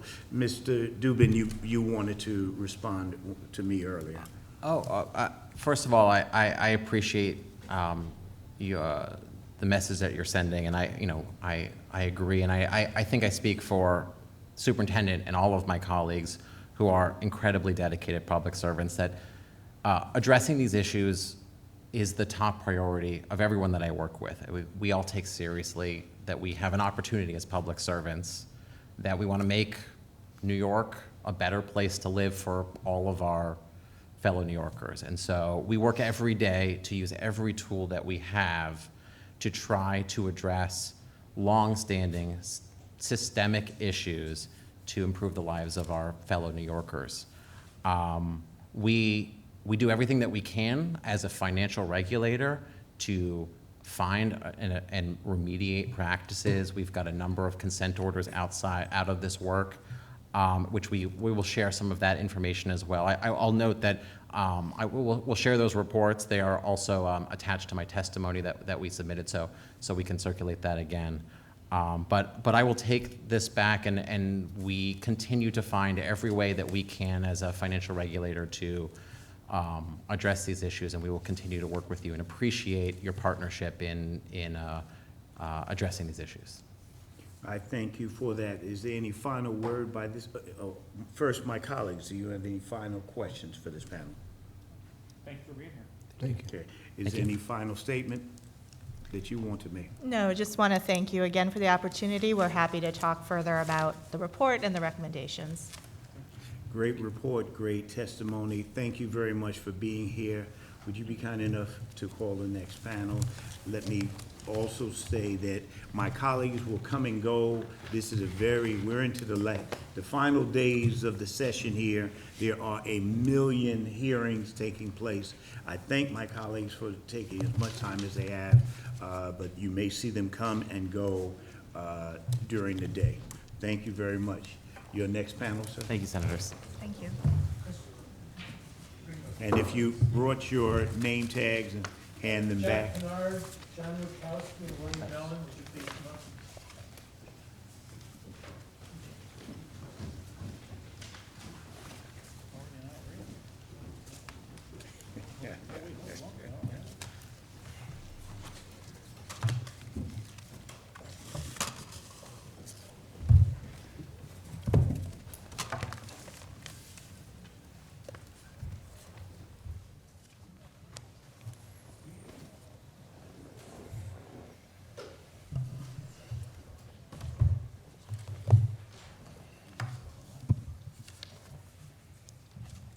Thank you, gentlemen. Thank you for being here. I'm trying to find out who is the rank here. So I will go with John because he's we'll go my right to left. And he's my, what is that? I go back to him on the regular, my default. Default, there you My go. default. Oh, thank you. Oh, that's when you're going to be long-winded. I'm not going to be long-winded. I think hopefully be pretty pointed today, Senator. We're going to talk a little bit about what's going on. But good afternoon, Senator Sanders, Senator Tedesco, Senator Borrello. Appreciate you having me here and the rest of us. My name is John Wachowski. I'm President and Chief Executive Officer of Independent Bankers Association of New York State, which exclusively represents the interest of community banks in New York State. The public hearing notice topic is exploring unequal access to loans in New York mortgage banking and credit industry. As we all know, home ownership is a central goal for all Americans. The New York Attorney General in the fall of 2023 issued a study entitled Racial Disparities in Home Ownership, which found that minorities have lower rates of home ownership in New York. There are significant barriers to home ownership for minorities. It's a critical component of building generational wealth, which enables the next generation to participate fully in the economy. This hearing ties into the Senate Banking Committee's most recent hearing, which focused on the unbanked and underbanked. Participation in the financial ecosystem through the use of financial services is necessary to obtain credit. Members without credit don't have a credit score as a qualifier for a mortgage loan. The problems of the unbanked and underbanked are inextricably tied to the inability to qualify for a mortgage loan. The lack of applications for mortgage loans in minority communities linked to the lack of connection to the banking and financial system. If it is difficult for minority community members to open a low-cost checking account, it is exponentially more difficult to obtain approval for a mortgage loan. The mortgage market is complex with numerous options and participants. The major obstacles for minorities are low income and down payment costs. Residential mortgages generally fit into two categories. Qualified mortgages comply with standard criteria such as credit score, income to loan ratio, and other metrics which are used to determine that the borrower is more likely to repay. Senator Tedesco, you mentioned these before. Non-qualified residential mortgages include borrowers that are self-employed without all the criteria that will enable a lender to easily package and sell the loans to either Fannie Mae or Freddie Mac. Lenders use the funds raised by the sale of mortgages to these entities to engage in further lending. Non-qualified loans do not fall into the cookie-cutter criteria that enable them to be easily sold as mortgage-backed securities. Qualified mortgages often result in higher fees. Many mortgages that would be made in underserved minority communities would likely be classified as non-qualified mortgages. The mortgage market has undergone change since the financial crisis in 2008. Banks have retreated from their former dominance in the mortgage business. This gap has been filled by non-depository independent mortgage banks, NDIs. The Dodd-Frank Wall Street Reform and Consumer Protection Act resulted in increased regulatory oversight for banks.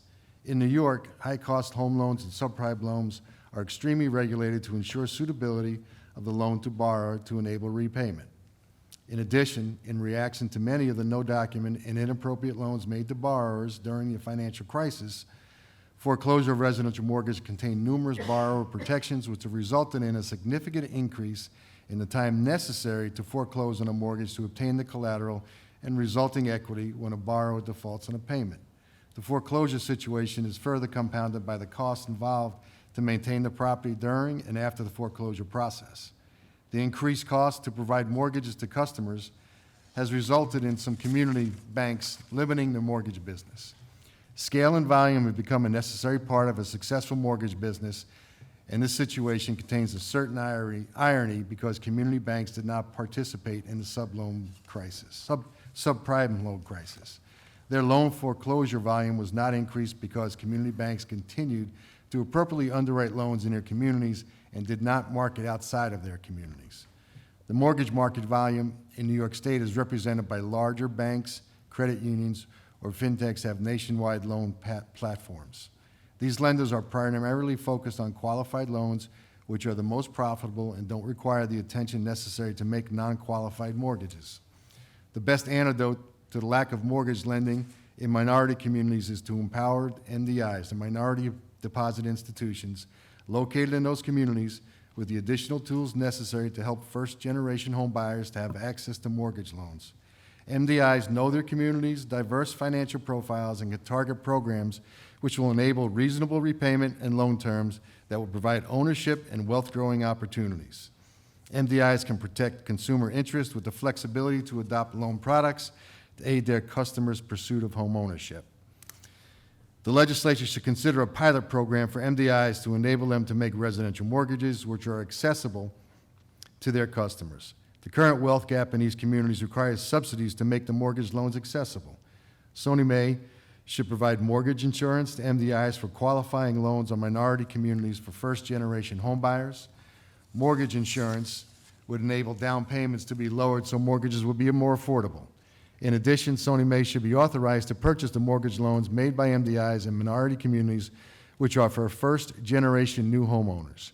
Sony Mae purchase of these mortgages will result in savings in fees and transactional costs, which could be passed on to the borrowers. The MDI would have certainty in the transaction that the mortgage was not only insured, but it was able to be sold and not held as a portfolio loan. This approach enables Sony Mae and the MDI to use loan terms that will assist minority borrowers in obtaining home ownership with a non-qualified mortgage without bearing the additional cost.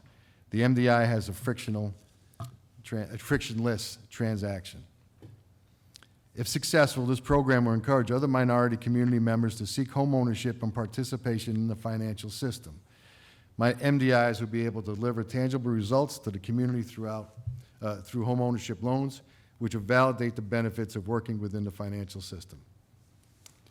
MDIs have the location and community connection to eliminate barriers for first-generation homeowners. The state's participation through Sony Mae is essential in the execution of this program. The creation of a state bank to deliver this type of program is a much more expensive approach, which does not have the speed to market and community connection. This program should incentivize the formation of other de novo MDIs in minority communities. I also have many other comments I would like to make based on what I heard before, but I will answer your questions whenever necessary. But understand that community banks are looked at as being the pillars of their community, and they do everything they can to take care of their community and make sure that it's viable. And they, again, you talk about non-qualified loans. There's a ton of non-qualified loans in these community banks, and they do take care of their communities. And there's a big difference between community banks and large banks and MDIs that do these mortgages. Thank you, sir. Pull your mic a little closer to you, Mr. Miller. And you can begin. All right, well, thank you, Senator Sanders. Can you hear me okay? Oh, yes, loud and clear, sir. Loud and clear? Great. Well, first of all, thank you for the invitation to participate in today's hearing. It's been awakening experience. The whole process has been. We were here a month ago or so talking about disparities when it comes to mortgage lending or banking services. We were down in New York City talking about opportunities to bring more minority-owned financial institutions to New York, and now we're here today focused on mortgage lending. I am the president and CEO, if I didn't say that, of New York State Credit Union Association. I'm here representing some 300 credit unions across our great state. We range in size from a couple $100,000 to about $10 million in assets. Credit unions are not-for-profit cooperatives. They were created by New York State, chartered by New York State some 100 years ago to provide alternative financial services to New Yorkers, to provide affordable financial services to New Yorkers, particularly those of modest means. We are governed by a board of directors that is elected by the membership and the owners of the institution. So when you open a deposit in a credit union, you become an owner of the credit union. You are the stockholder of the credit union. You have the right to sit on the board of directors of that credit union. You elect, you're an equal voting member of that credit union. So whether you have $100,000 in deposit at a credit union or $1 at a credit union, you have the opportunity to decide who is going to run and govern your institution. We're talking about disparities in the mortgage banking industry. I would share with you that I have an interesting background when it comes to the topic. I was a CRA officer for a bank at one time in my career. I was also the president of a mortgage banking license company here in New York State. And now I'm here representing our credit unions on the topic. And I would say that, and first of all, Senator, in my written testimony, I provided a lot of examples of what credit unions are doing in order to try to resolve this disparity. I heard Senator Clare use the word sad when it comes to the issues that we're facing today. And I agree, it's sad. And we need to resolve it as quickly as possible. You mentioned that we have over 400 years that have created the problems that we have today. And we're not going to be able to solve this tomorrow, but we need to take more proactive steps in trying to resolve it. And I think that we are, I'm listening to my colleagues here, we are taking steps to do so. I would echo Mr. D'Angelo's comments about how allowing public funds, and you know we've had this discussion many times, Senator, but I think he made the point very, very well. Let municipalities use their financial institutions that they so choose to. Don't require them. It was a rude awakening to me when we were down in New York City that the city controller says that he doesn't have the authority to decide what financial institutions he uses. That's controlled by the city council.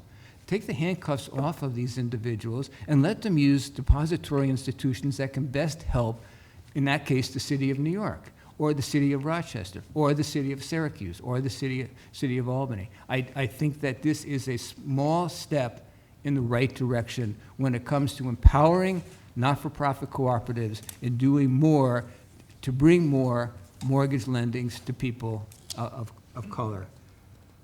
I would also say that we have a lot of opportunities when it comes to public funds. Public banks, as you know, senators, we are open to the discussion. If that's the decision that you all make, then we want to hopefully be at the table and try to figure out how do we partner? How do not-for-profit cooperatives try to partner with you? We do think that we can be part of this solution.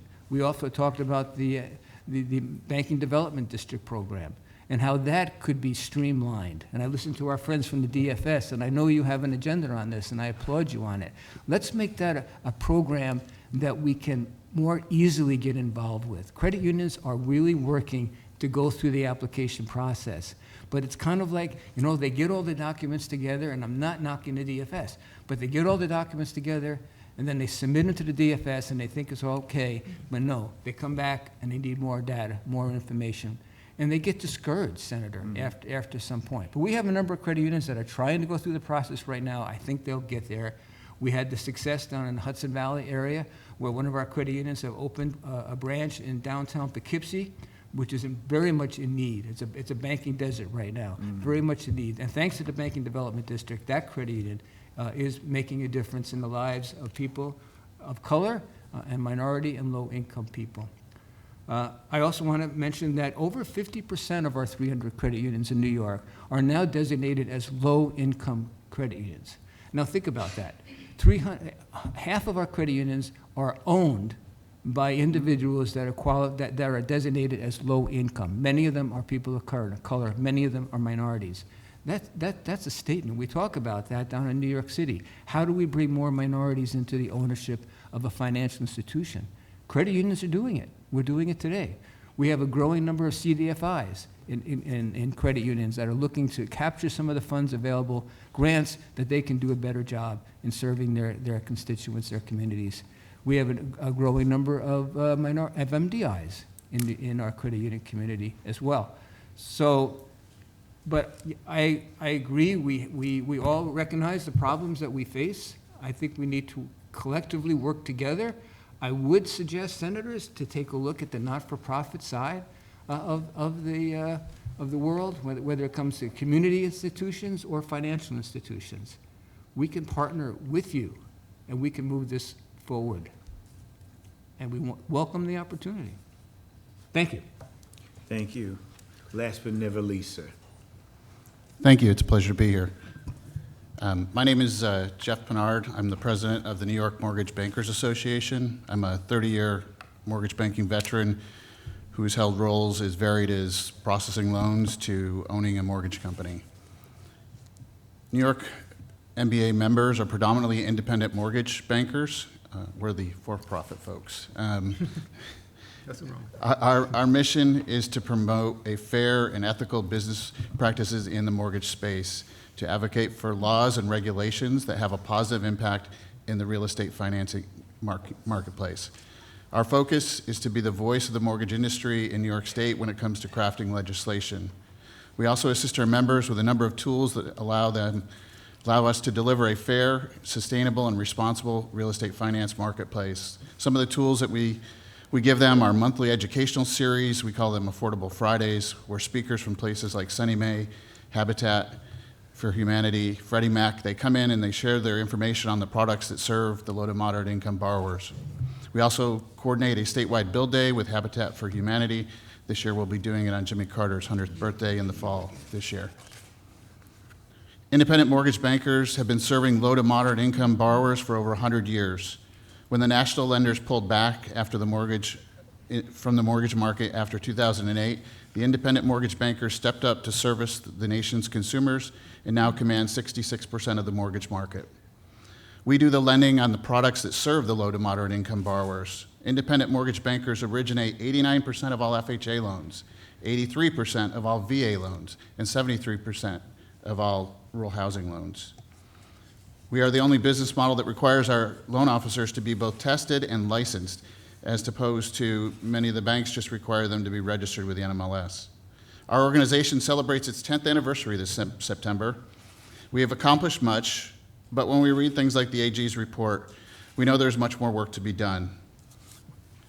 We know many still view us through the lens of the 2008 financial crisis, but I can assure you in the intervening 16 years, much has changed. The passage of Dodd-Frank forever changed the landscape of the mortgage space.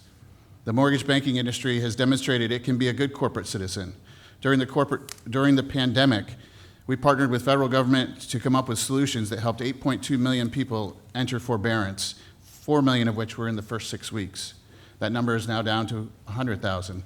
But we continue to support many of the solutions into the future that were implemented during that period. We also helped a record number of people lower their housing payment, which was one of the Federal Reserve's key mechanisms for putting liquidity into the economy when it needed it most. I come here today in the spirit of cooperation and collaboration and grateful to have a seat at the table when this most important conversation of improving inequities in the mortgage space is being had. Relative to that topic, we have a number of initiatives we support, and they fall under two main categories. One is the supply crisis. An unbalanced marketplace is ripe for abuse, and we must bring it back into balance. Two, leveling the playing field. The AG rightfully suggested structural issues are at the heart of the inequities, and we support policies that get at these structural issues. So let's first talk about the supply shortage. It's no secret, if there was an abundance of affordable housing, a lot of the issues we have would actually take care of themselves. Instead, we find ourselves short 300,000 houses to satisfy the need in New York. And we see the consequences in our business every day. Unfortunately, when a house goes for sale and home buyers submit their offers, it's most likely a competitive situation. And the affordable products, the low to moderate income buyer that's doing the FHA loan, unfortunately, they are not getting their offers accepted. It's the cash offers, it's the conventional loans that are getting accepted. So low to moderate income buyers are further at a disadvantage as long as we have this supply shortage. A number of the things that are going on in New York right now, we support. For instance, Senator Ryan's manufactured home titling bill, which has already passed the Senate. Thank you. There are over 200,000 manufactured homes in New York State. That type of manufactured product could have a rapid improvement in supply. Hopefully the Assembly addresses it this session. 421A, which was addressed in this year's budget. Restrictive zoning. I had the good fortune of sitting on a call with the Fair Housing Council of New York, and they did a map. They took zoning from every single town in Onondaga County, and they graphically laid it out. It was shocking to see that outside the city of Syracuse, with the exception of a few pockets, it was almost entirely zoned single family. We need more multifamily row houses, condos, and townhouses to deal with this supply shortage. ADU adoption, I know it was addressed in the budget a little bit, but more work needs to be done on that. Renovation programs, simple renovation programs. There are programs out there that just don't get utilized. We need simple programs because many of the existing affordable home stock that's out there has deferred maintenance, lead paint, asbestos, and inefficient mechanicals. We need programs that address those things so that when affordable homeowners try to purchase these properties, they're not stuck dealing with these things. The foreclosure process in New York, we have the longest foreclosure process in the country. We currently have more borrowers delinquent over 1 year than anyone else in the country. Number 2 isn't even close. 17% of all borrowers that fall into that category of being delinquent over a year are in New York State for the entire country. Dedicated foreclosure courts, expedited process for vacant and abandoned properties would help. After all the remediation attempts to keep homeowners in their home have failed, it serves no one to prolong the process. Not the homeowner, which will take longer to restore their credit, not the bank, who has a depreciating asset, and not the community, as the property has the potential to become an eyesore. Under the category of leveling the playing field, we support first-time home buyer down payment assistance. The AG's recommendation for subsidies for first-generational homeowners is something we support. In the Assembly, Simpson, A 8306, has a financial literacy bill that we think is very important. Every high school student needs to have financial education.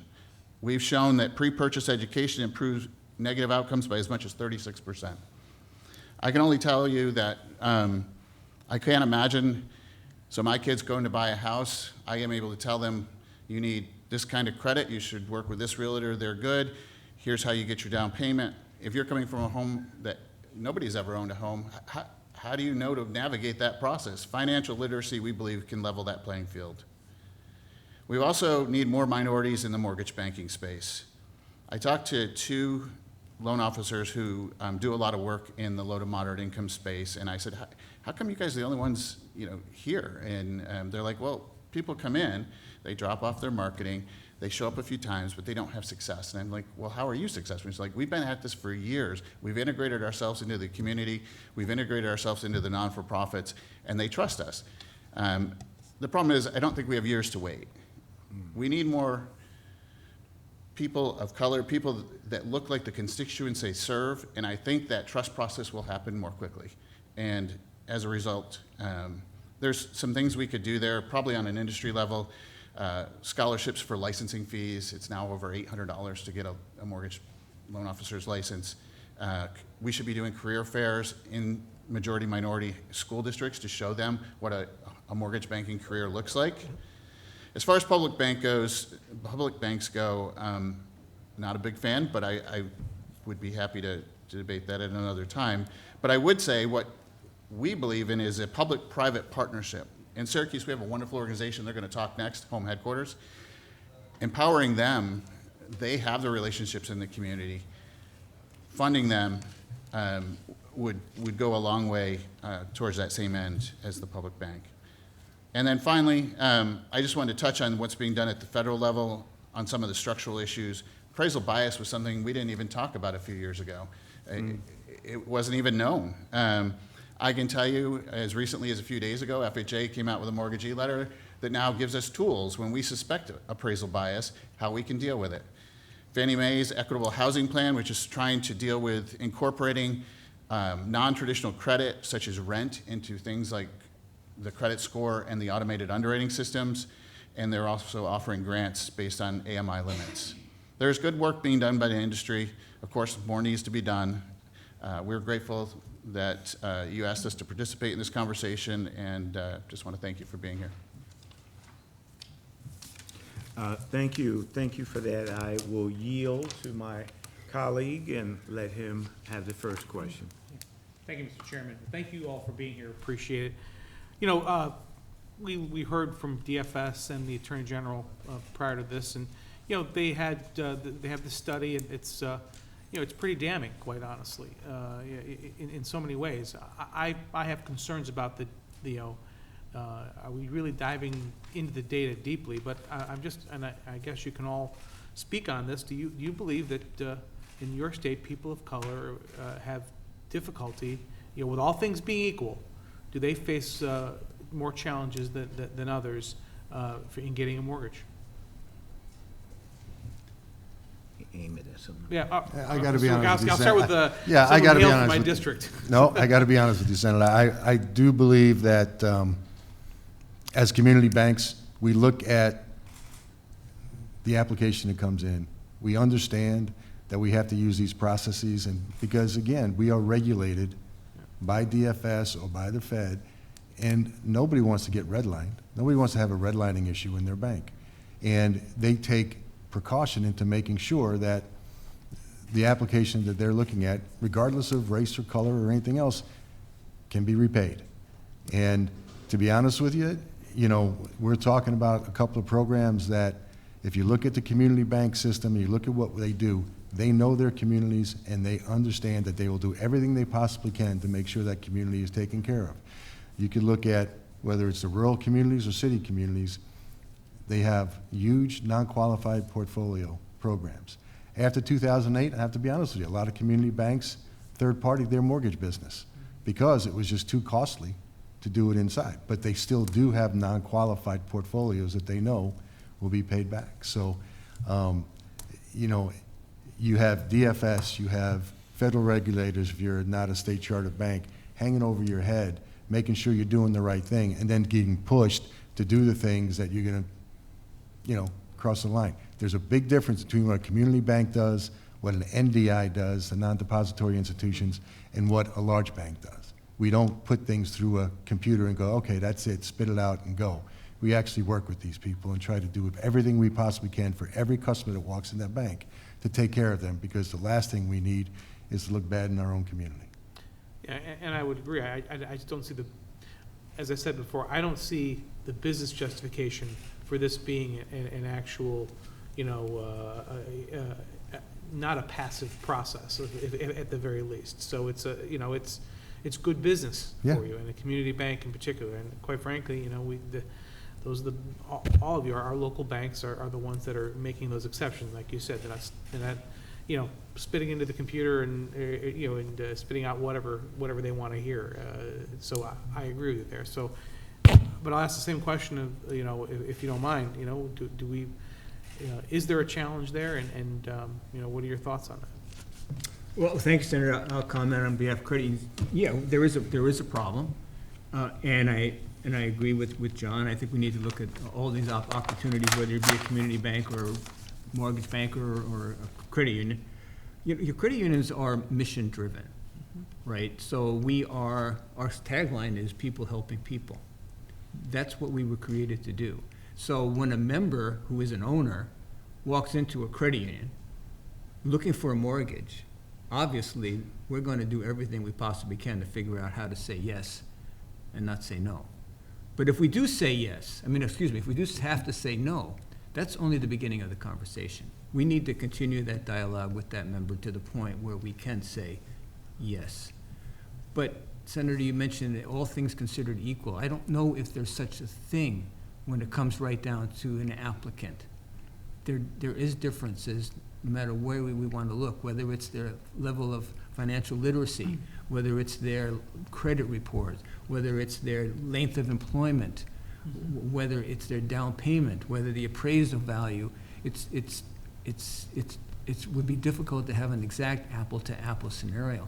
But I agree, I think with what you're saying. I don't think any financial institution, at least in my mind, and maybe I'm being naive, but we're looking to make loans, not deny loans. And it would be counterintuitive of us to deny loans when we have an opportunity to make a loan and help a member and help carry out our mission. Yeah, and I would agree with you, but sir, I'll let you comment first. I would just add that we, all of us, look at our HMDA data and we do what's called match pair testing, where we look at a protected class borrower that maybe got denied versus, say, a white borrower with similar credit characteristics, and then we do a deep dive into them to see why that happened. And to my colleague's point, underwriting is very nuanced, and oftentimes when we get into the detail of it, we find there was a very valid reason for that to have occurred. To the point of the people that presented, could we do a better job of engaging the minority community? Absolutely. That goes, we definitely could. But to the data they're talking about, we do a lot of that work, and there's more to it than what's being presented. Well, I guess that was the question I was trying to draw out of them was, for example, New York State is a very high tax state, which also includes property taxes. Yeah, I know because I've had several mortgages and still have mortgages. You know, oftentimes if you have to escrow those taxes. And if you don't have the money to escrow those taxes, then that would be a reason to deny the application, right? And that has nothing, I didn't hear anything from DFS or from the Attorney General's office about that ability to do so. You know, that's probably, you know, we live in, you know, one of the highest, if not the highest, property tax states in the nation. And I will tell you that, and I see this, it's not that you can't afford the mortgage payment, you can't afford the taxes. Right. That is probably the biggest barrier to people owning a home, you know, without a doubt. I mean, that's, especially now with mortgage rates being up, and now you're spending hundreds, if not thousands of dollars more every month just on the fact that, you know, interest rates are up. So, you know, and like I said before, if we're going to make the accusation that there is intent, there's racism with intent, that's a very big accusation, and we have to ensure that that there is that intent. And I don't think I think I heard that that is not intentional from the previous, you know, from DFS and from the Attorney General. So how do we address something if we don't know what the root cause really is? And I understand that there are solutions out there that involve, in my opinion, just throwing the baby out with the bathwater, and I don't want to see that happen. I don't think anybody does. So, with that being said, let's just talk about the general ability for people, anyone, to get a mortgage approved in this state. When you're considering all the costs, the fees, where is New York State? Where does our state government fall as far as the onerous regulations and costs to you, which you ultimately have to visit on to the consumer in being able to get a mortgage? Well, again, I mean, since 2008, there's been big changes in the community bank space. A lot of the commercial bank space in communities 12 billion and under have really pared down their mortgage unit because it wasn't profitable and it wasn't making any sense to keep 10 people on board. So they would farm it out to a third-party mortgage, you know, mortgage broker, mortgage bank, and they would do it. But it just became too onerous to have that many people, you know, going out, the back office people, your mortgage originators, compliance, then you have the license. I mean, it became a very, very cost prohibitive business. So we could do a lot as a state government, to improve the climate so that it can be easier for you to have more people in that space. Is that yeah, and I think it's just a matter of the spread. I mean, mortgage rates were so low at that point, you weren't getting much of a spread at all, if anything. You mean now it might be a little bit different, but back then it just became cost prohibitive. Yeah. Any other comments on the? Well, I wouldn't want to put all the blame on New York State, Senator, but. Oh, come on, everybody else does. But I would say that, so I've been around a while. When I first started as president of the association, we had over 700 credit unions in this great state of ours. We're down to less than 300 now. And when I talk to credit unions about why are you merging, and I sit down with these boards, people that are wonderful people, they say regulatory burden. They can't navigate the complexity of running a financial institution. And things were different back then. You know, credit unions now have more attorneys on staff just dealing with regulations instead of dealing with their members' needs. Mm-hmm. So if there's any opportunity, it's not more regulations for financial institutions, but somehow working the process, doing what needs to be done, doing the proper regulation. But the continued, I forget the statistics, Senator, but every year there's like another 500 regulations put on financial institutions in this country today. It's not working, and the government is forcing consolidation. And consolidation is not a good thing. It's never good for consumers. No, they lose. But government is carrying that responsibility. Sorry. They covered it all. They covered it. Yeah. I want to be respectful of everybody's time, but one thing that was not brought up by the previous, by the DFS and by the Attorney General is, if there is intent at some point to discriminate, you would think that there would be a difference between community banks, between our credit unions, and between mortgage lenders. But I didn't hear that there was any difference. Is there any difference in the approval rates? Do credit unions approve community of color? I don't think, I would imagine if there was, they would have brought that up, and maybe I didn't read it in the I have to be honest with you, Senator, I think there is a big difference. I think when you look at some of the big banks and some of the big lenders out there, I think you find out when it's computer generated, and again, Jeff, nothing against the mortgage bankers, but I think some of the big banks and some of the big third-party mortgage businesses out there, I think there's a big difference between what they approve versus what a community bank who takes care of the people in their community. But part of that algorithm, I don't think includes, demographics of that person beyond their credit worthiness, the loan to, the loan value ratio, and the income, the ability to repay, right? I mean, I think that these guys are clearinghouses. They have to. You don't have to sell a loan.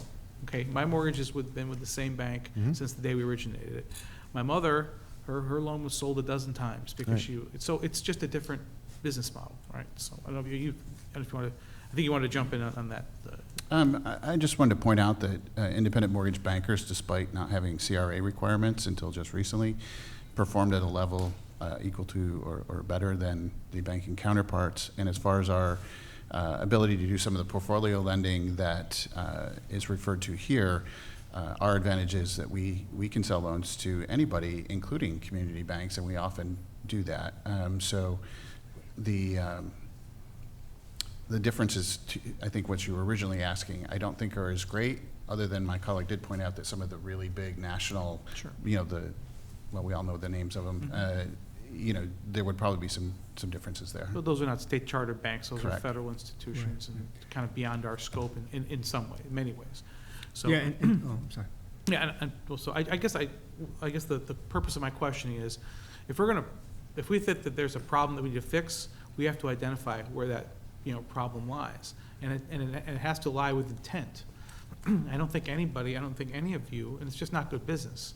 You have intent to to discriminate against people. So how do we fix a problem if we don't have a way to find the source of that problem? And that's a rhetorical question, but I appreciate it, and I'll yield my time. Thank you. Thank you. We have been joined by Assembly member, and I almost called him a senator. One day, take your time. Assembly member Khalil Anderson, and it's an inside joke. He's in my district. That's why I wanted him to take his time. Khalil Anderson, who's also the, would you mind saying your title, sir? Yeah, sure. Yes. Good afternoon. Not your question, just your So title. I'm the chair of the subcommittee on underbanked communities. All The right. Assembly.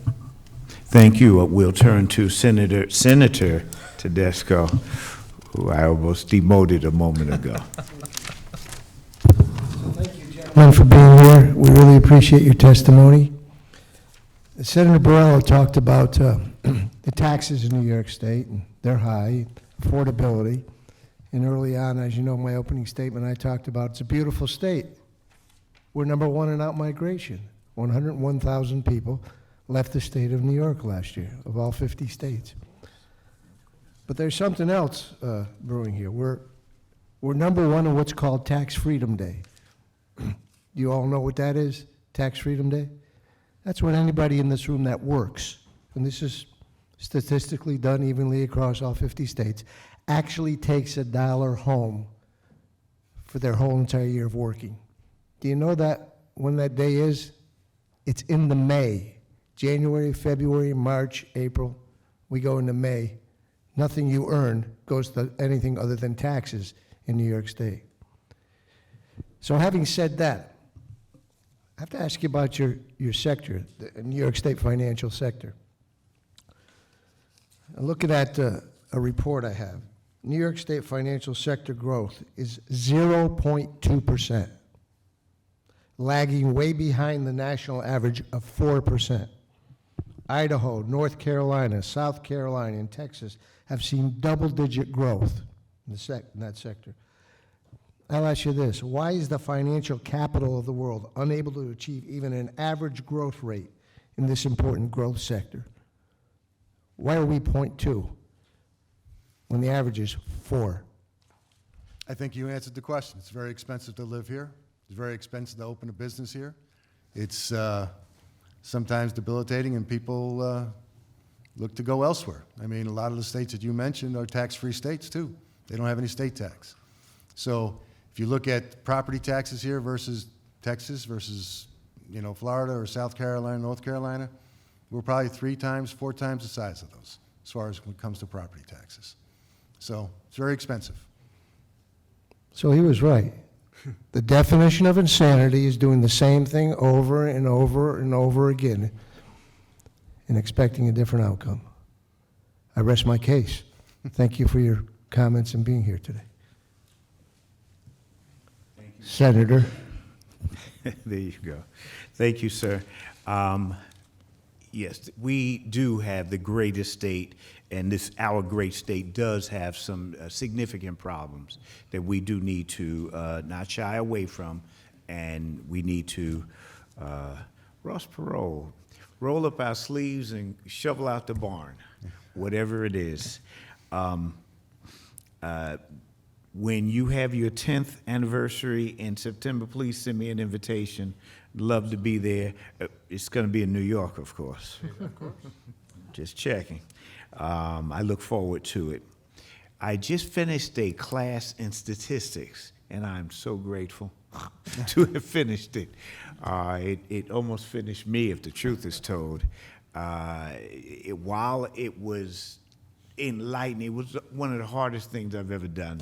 But it was very enlightening. It really did well. I actually understood what they were talking about when they were talking about regression analysis and things of this nature, where you actually can, all things being equal, figure out where a problem comes from. It's not impossible. You can do it with math, and you can correct. You can take out and say, okay, everybody who doesn't have this and everybody who doesn't have that, and you can actually find, after doing those things, all things being equal, if you still have a problem, then you shouldn't deny the problem. You should say, okay, all right, we've taken out who didn't have a job and who didn't have this and who didn't have that, and we still have a problem. I am reminded of the philosopher Disraeli, who said that there are 3 types of lies: lies, damned lies, and statistics. And statistics. And I'm glad I took that course, because it teaches you can play games with it, but the stuff that they were talking about just then, I mean, that's cutting edge stuff, where you would really do well to sit down with them and to hit them with your questions and say, did you take out for this? Did you take out for that? You're on the road. You're on the road, and you have every right to do it. But based on what I'm reading and based on what they're saying, they actually are going to show you have a problem. And I would suggest that the problem is not, there's no Klansmen running around New York, to my knowledge, talking about we're not going to bank here, we're not going to do that.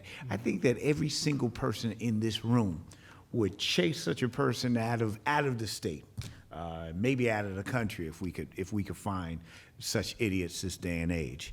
So you're not sitting in with a group of people, a cabal coming together and saying, how could we deprive the blacks today? Today is Tuesday. Let us deprive them in a whole new way today, and then we'll, like Pinky and the Brain, that cartoon that was out there. You guys should watch cartoons. And where every day the little creature comes up there talking about how are we going to take over the world today. No, it's not. It's not done like that anymore. It's not. It is what is called institutional racism, a thing built into a system, a thing so insidious that good people don't even see it and would not. If they understood the results of what they were doing, they wouldn't do it. They would not do it, but it's baked into a thing. Each small move creates harder and harder until finally you have the statistics that you're talking about there. But that's a different conversation, which I'm willing to have on another day. Here's one for you. You'll love this one. We need to do our own study. We need to fund a study with the New York Mortgage Bankers Association, New York's Credit Union Association, with the Independent Bankers of New York State. If the 30 or 40 different studies that are out there, we don't like the results, then why don't we do our own with the we can see, bake it in and say, okay, you gotta be fair here and this and that. And at the end of that study, if there is a problem, then why don't we move in a much stronger fashion than we've ever had before? I'm ready. I'm so convinced, sadly convinced, that at the end of holding everything equal, looking for bending over backward to be very conservative, and with a small c, at the end of everything, I think that we are going to find that we have a disaster here. And if this is what it takes to move in a fashion that I think that all of us should move on, then we should actually do our own study. And I'll speak to my colleagues. This is the first time they've heard of it, so everyone has heard of it, so I would not immediately want you to say yay or nay. That would not be right. But we should consider doing a study. A friendly amendment, Brother Pranad, you had mentioned that housing supply would help adjust and make the situation better. I'm trying to say your words, but be as fair with them as I can. That's not necessarily the case. You've had housing discrimination where you had plenty of homes at one point, and yet discriminatory practices that didn't allow people to go in. So it's not an automatic correction, which I don't suspect you meant. It's that even with plenty of housing, you have to have certain things to make sure that equality of opportunity exists. But I agree with you. The tight housing market probably allows more discrimination in it. A tight housing market probably does that. I am looking at this, and John, you heard me the other day say that we need to actually look at whether that 30%, that goal of New York State, of 30%, needs to apply to banking mortgages or banking products, if you wish. Before I do anything, I would love to bounce it with you and for you to say, I disagree with you, but if you were going to do it, here's how not to make a complete mess of stuff. Don't make it worse. And then we can argue over whether it is worthy or not, but that is my way. I don't like to go public and say this is what we do until we have such amounts of conversations, seemingly never ending, but they will. I end where I started by the Disraeli comment is always one that I loved, and I love it more now that I've taken statistics where these things can lie. Just because a person says it's 30% or 50% or 90% or whatever, I want to know how you got there. I want to know, what did you look at? What didn't you look at?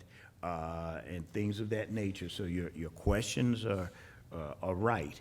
I suspect at the end of it, they'll stand up under scrutiny, but we can do our own if we wish. Before I go to my colleague, if anybody wanted to respond to what I said, otherwise we will go to Assembly Member Anderson. A quick comment before we Well, go to I would Anderson. only say, Senator, that getting back to your, I think even if one Afro-American, a person of color, is denied a loan because of their color, that is a disaster. Of course. I agree. My colleagues, of course, as I said earlier, all day long we are going to, this is the last 2 weeks, if you wish, and there are a billion bills trying to go through a very small funnel. And so if you hear screaming in the background or things of that nature, it's the last 2 weeks. Assembly Member Anderson, if you had a question, or you can pass to these good people.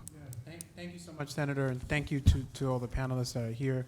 I do have one question.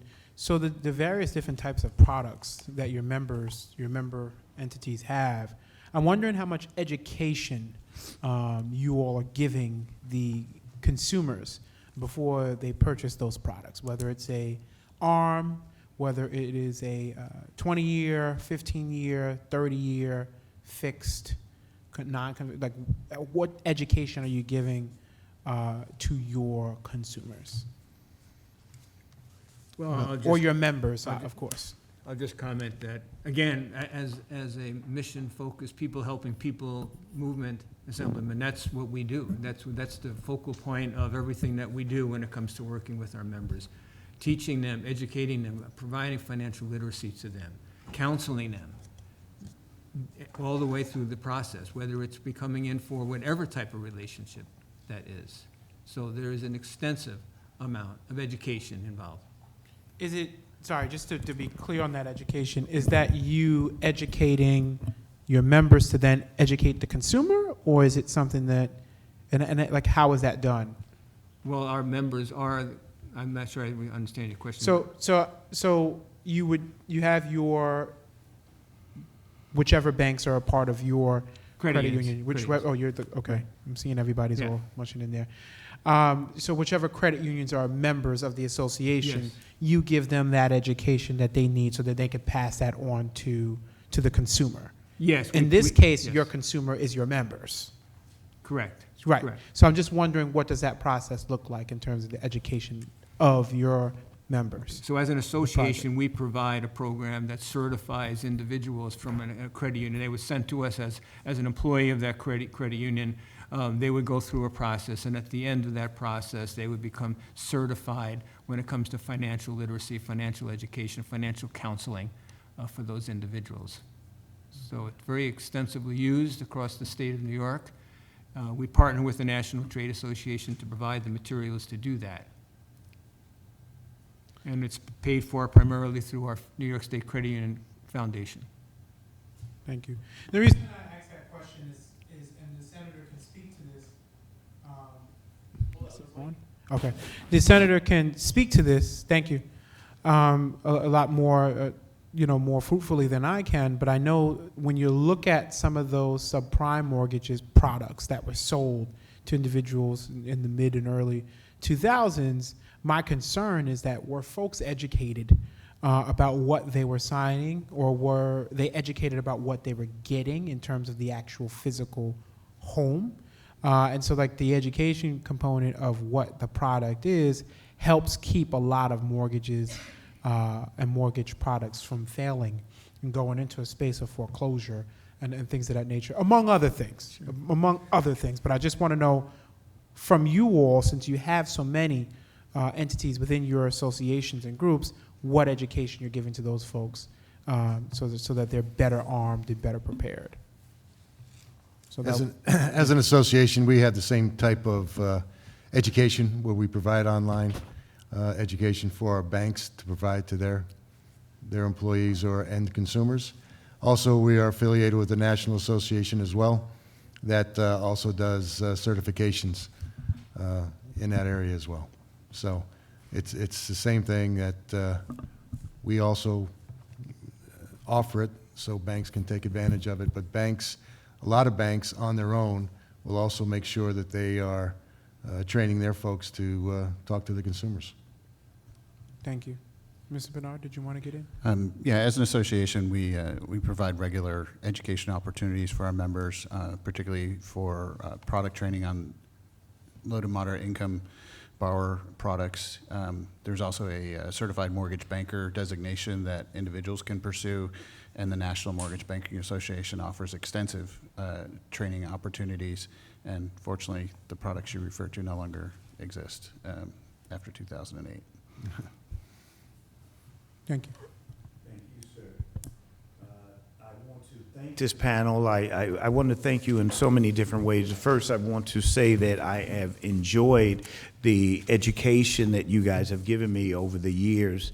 And let me be very clear that we're exploring some new and different things. We may not agree on all things, but we are agreeing that we can do better. And based on that doing better, the idea of the minority depository institutions has been thrust into prominence, that we're working on to see, is this a vehicle that can do, that can address some of these issues that we've raised. So it's not that there are no ideas coming forward. It's not that this table is just, there's nothing coming out of them except anti. No, they too are coming up with ideas that they believe would work even better than some of the ideas that have been proposed from on this side of the table. For that, I thank you, and I dismiss you from this this panel. Thank You Thank can you, sir. call the next panel. Thank you, Senator. Thank you, Senator. Michael Corcoran, Latoya Allen, and Christy Peel come forward. Thank you all. If you hand your name tag back in. Got to clean my mess. I've been doing that for years, my friend.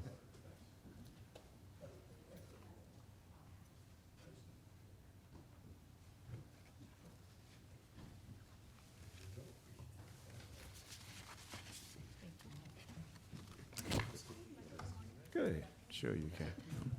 Yes, I do, but I've been fed. I started right to left last time. I'll go my left to right this time. That means you. If you were trying not to be heard first, you messed up, Ms. Peel. You're the big winner today. Thank you for being here. Thank you for your patience. Ms. Peel, if you'd be kind enough. Thank you so much, Senator. Pull it much closer to you, and Can you hear me? I think we can. Good afternoon, and thank you, Senator Sanders and Assemblymember Anderson. We really appreciate the committee holding the hearing today and the opportunity to testify on such a critical topic for all of New York State, and particularly New York's communities of color. I just wanted to start by thanking both the Senate and the Assembly for your support of many efforts and being strong champions for affordable homeownership in New York, but specifically for supporting HOP in the state budget with the very important $40 million commitment this year. And also today we understand that the HOP codification bill is hopefully getting voted on, and we're very thankful for your support of that as well. So for the Center for New York City Neighborhoods, we promote and protect affordable homeownership so that middle and working class families are able to build strong and thriving communities since our founding in 2008 in response to the foreclosure crisis. Our network has assisted over 200,000 homeowners with free, high-quality housing and legal services. And we also provide direct financial assistance to homeowners who are looking to save their homes, including by partnering with the state on the administration of the New York State Homeowner Assistance Fund in partnership with New York State HCR and other home foreclosure prevention savings funds. So you've heard a lot about the inequities in the mortgage banking industry and the impacts on BIPOC families across the state. I think just to high level it in terms of the impact on the homeownership gap, the Urban Institute finds that as of 2020, the homeownership rate for Black families across the nation is nearly 30% lower than, percentage points lower than that of white families. We see that all of the impacts captured in the Attorney General's report driving towards that homeownership, that racial homeownership gap. And we are very concerned about how not just the history of racist practices through redlining and the Homeownership Loan Corporation on the federal side, but through ongoing underwriting practices that deliver discriminatory outcomes. So I think there was a focus in the last panel about like where the fault lies, and I do agree with Senator Borrello that we need to understand what is driving those discriminatory impacts, but I think it's really, really important to look at the results and the outcomes. And if we are seeing Black New Yorkers, Latinx New Yorkers get worse results than their white counterparts, we have to take action. And part of that action, to your point around a study, is really understanding what's driving those disparate impacts. But understanding that holding all factors constant, including income, including credit score, including LTV, that Black New Yorkers are still getting different results, really demands a sort of a historic approach. One thing I just wanted to highlight is that the center has, again, been working on foreclosure prevention issues since the crisis. And 10 years after the crisis, we looked at the impact basically on our communities and our neighbors. And we saw that Queens had lost over 22,000 Black homeowners. And we began to think about what we could do on sort of a programmatic basis, understanding there's a lot we need to do on a policy basis, on an advocacy basis, but we really wanted to think about what we could do to move the needle. So we spent time talking specifically, directly to Black homeowners and Black buyers to understand what challenges that they faced in the home buying and the home owning process. And some of the, we identified a lot of the threats that have been highlighted today, but one of the things that we found is amplified in the Attorney General's report, which is that in New York City, Black home buyers pay more to buy a home. So on average, Black homeowners pay $7,000 more in closing costs than white home buyers in New York City. So when you just think about adding that cost to the differential in the financing that Mr. D'Angelo mentioned from the Attorney General's office, that's adding to that loss of Black wealth, right? It's not just the differential in the cost that you're paying over the life of your mortgage, but the difference that you're paying when you're buying your home up front. We also heard about the impact of supply. We really need to be building more affordable homeownership, but if we hold all things constant and all things equal, we know that the cash buyers, we know that people that are approved for a conventional mortgage, we know that they're going to get over the finish line faster, and if we don't change things, those people who are successful are more likely to be white and wealthier unless we change things. In New York in particular, you need a 20% down payment to buy a co-op, right? If you get approved for an FHA loan or a VA loan where you only need a 3% down, you may think, all right, this is great, I'm on my way. But the co-op board then demands a 20% down, and you've been locked out of another pathway to affordable homeownership. So we really need to be thinking comprehensively. So some of the programmatic approaches that we've taken are to try and make the down payment assistance process easier to navigate. We are building a down payment assistance navigator to help make it more clear how to choose from the over 2,000 programs that are available nationally, which ones are available in New York, which ones are compatible with which ones. We're focusing specifically through the Black Homeownership Project on homeowner landlord services, where we're reaching out to Black homeowners that have rental units to understand what's driving their ability to be able to maintain their rental units. We're hearing a lot about repairs and the need for repair resources, which you also heard. And we're also very focused on helping families be able to pass their homes on to the next generation. So we have a generation-to-generation estate planning project that's very focused on helping Black families achieve the dream of intergenerational wealth transfer. One thing I just wanted to highlight that I didn't hear mentioned earlier today is that there is an opportunity to partner with special purpose credit programs. These are programs that some of our banking partners have initiated, that Sunny Mae has initiated, where you can craft a product and drive outcomes that are specific to race. And by getting a program or a product certified as a special purpose credit program, you can make sure that you're giving specific access to Black and Latinx families. So we think the special purpose credit programs are a really important way to address some of the issues that Senator Clear mentioned, where she was looking to make sure that there were general approaches and then also approaches that specifically address these racial disparities. And then also, two other things, thinking about how we can expand down payment assistance programs. Again, this was a recommendation in the Attorney General's report. Making sure that the down payment assistance programs can leverage bank programs, can leverage the private programs, are fulsome enough to be able to create a different outcome, that they go up to the high enough level to accommodate some of our high cost markets. I think that's really important. And again, it begins to level the playing field for Black families in particular that haven't had the benefit of the intergenerational wealth transfer or borrowing from a white parent who is able to give you the down payment. And that is another way to really try and level the playing field. And again, unless we partner it with a special purpose credit program, it may not be specifically directed to Black or Latinx families, but it could address a problem that is very specific. As a specific result of some of the systemic racism we've talked about earlier.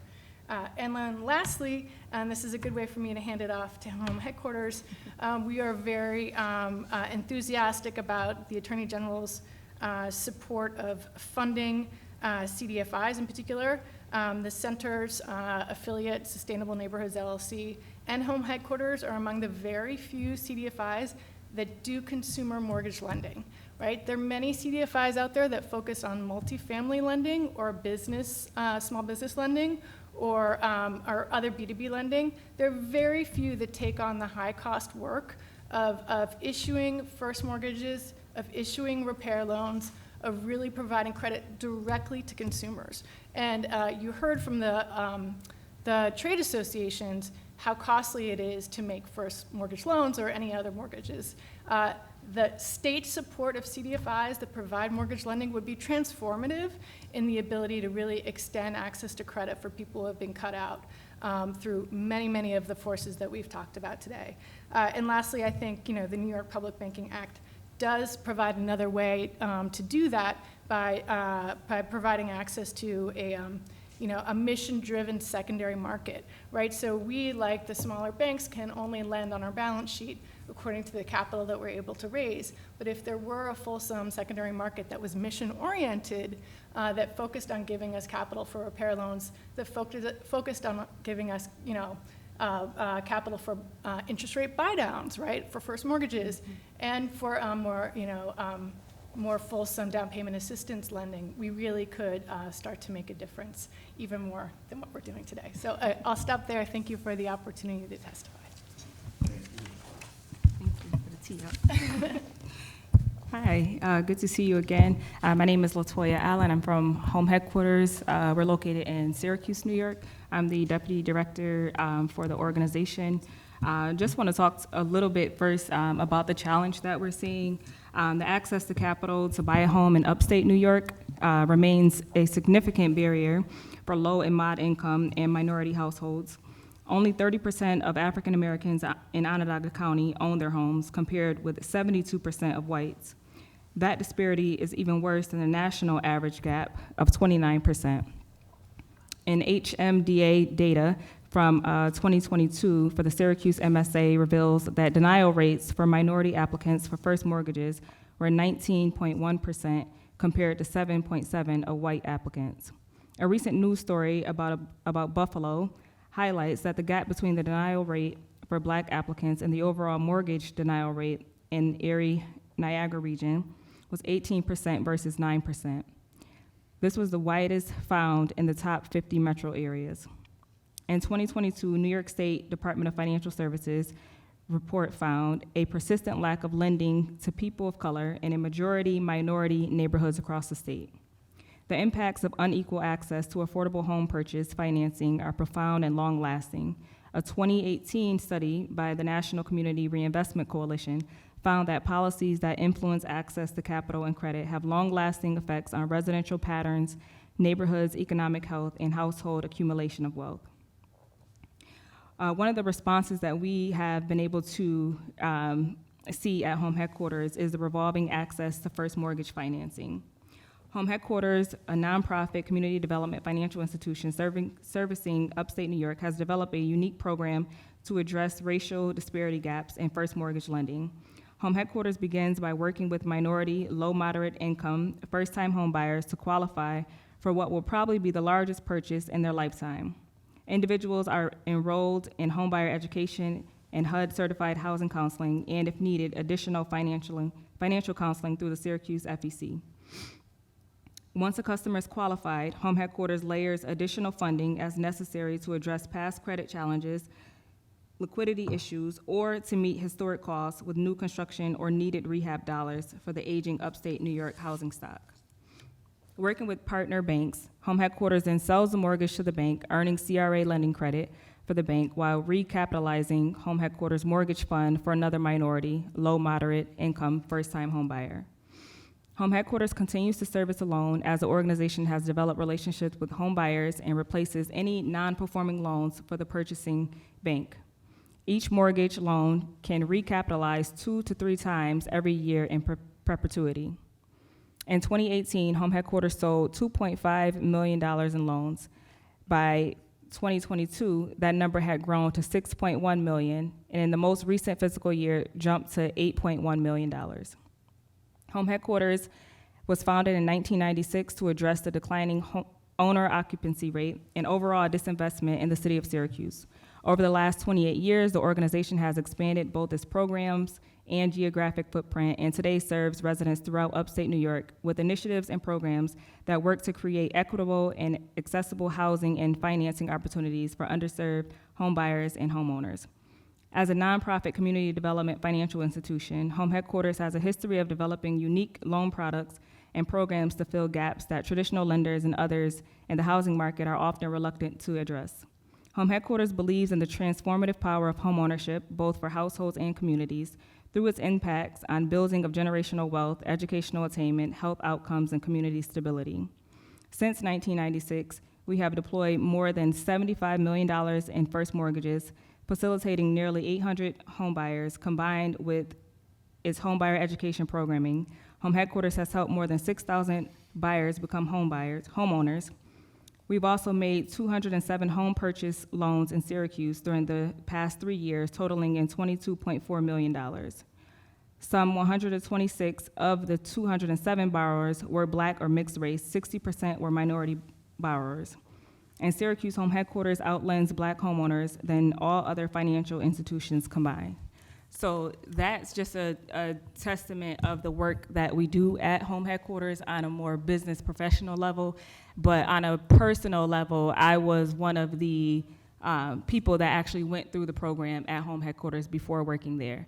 I was a single mom of 2 children. I've worked since I was 17 years old, but I was never in a position to accumulate enough wealth to have a nest egg to purchase a house. I wouldn't have made that 20% down payment. I didn't have parents that I could go borrow from or family members that I could go borrow from. But through programs like this at Home Headquarters, I was able to go through the homebuyer education course, learn what I really needed to know about the lending process, go through the Financial Empowerment Center to actually look at my credit report and see where I went wrong at a young age of just not knowing what to do with credit. And then being able to start saving a little bit to even get that 3%, which was a struggle to get. So it's through programs like this with Home Headquarters and the support from senators and from the state level, the federal level, from the city, from the county, where we're able to have those funds and be able to really put it back into our communities. A few things that I think Khalil had asked before, Assembly Member Khalil had asked about the education, the level of education from the institutions, but just on the level of the education for the individual home buyer. We send all of our clients through an 8-hour home buyer education course, and after the course, you have a one-on-one session with your housing counselor, and there's no limit of sessions that you can come and talk to your housing counselor. Any questions, you can call, email, text, stop by the office. That's what we're there for. And some of those programs are funded through the state level, and we appreciate that funding. We also house the Syracuse Financial Empowerment Center, where you can go and have free one-on-one financial counseling. The goal doesn't have to be homeownership. It can be just to get a budget. It can be to purchase a car, to send your kids to school. Whatever it is that will empower you to be better and have a better opportunity for your family financially, we're here to help for that. Just speaking on some of the disparities, just personally, I have a coworker that works with me. We make the same amount. She's white, I'm brown. I live in the city of Syracuse on the south side, predominantly black neighborhood. She lives in Brewerton, predominantly white neighborhood. We have literally the same exact house, raised ranch, 3 bedrooms, same exact house. I would like to say mine's is a little better, but same exact house. And right now, because of the area where I choose to live at, because that's my neighborhood and that's where I want to be, her house is valued 3 times more than my home. And so she has 2 children. I have 2 children. She would be able to squeeze equity out of her home to send her kids to college. I wouldn't. And it's only because the area of where we chose to live and raise our families. So just a little personal background and experience I just wanted to share. But I do appreciate the time coming here to speak. And this has been a very valuable lesson for me, just hearing everybody from the different industries and your questions. And I hope that your fellow senators are able to see from a different perspective of what people go through every single day, and maybe change their thoughts on how we can make this system better for everybody, and everybody can have that American dream. Thank you. That we can grow. So far, I've seen every indication that folk have the ability to go beyond if given enough information. Mm-hmm. But I did not discriminate against you from being from Queens. I may be discriminating in favor of that, as a matter of fact, but now it's time for a commercial. Later today is Queens Day up here. I hope that, you know about it, and I hope that everyone, you didn't know about it? I did not know. Oh, my goodness, man. This is Queens Day, and after all of these hearings are over, the Queens Chamber of Commerce is going to have every restaurant, all of them come up here, and there's around 20 different restaurants giving out samples for free. I like that. Sounds good to me. Yeah, and they do all of that stuff, and you get a flavor of Queens, and anyone who has not been there, not that we have anything against Brooklyn Day or any other day, but Queens Day is better. Don't quote me, but they know it. Sir, would you be kind enough? My name is Michael Corcoran, and I'm the Deputy Director of the Homeowner and Consumer Rights Project at Queens Legal Services. Thank you for the opportunity to testify today about enduring inequalities in the New York mortgage banking industry. I have been a foreclosure defense attorney for nearly a decade.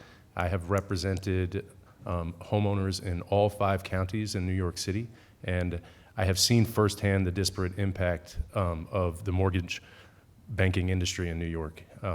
I have a special expertise in cases that have deceased homeowners where there's an underlying need for estate administration, and I have seen the wealth that families have lost from these predatory loans, and then an inability to navigate the surrogates court. If you ever were interested in having a hearing about surrogates courts across New York State, I would be very much interested in participating. As an example of something that I've seen in surrogates courts that's totally egregious, in Staten Island, there was a preferential access to the courts given to lenders looking to have a legal representative appointed for an estate. And so they could pay a $45 filing fee to have a guardian ad litem appointed as executor of the estate so that they could serve that guardian ad litem with a foreclosure summons and complaint. If one of that deceased homeowner's family members had wanted to file a petition in surrogates court to be appointed as administrator, they would have had to pay a $1,250 filing fee.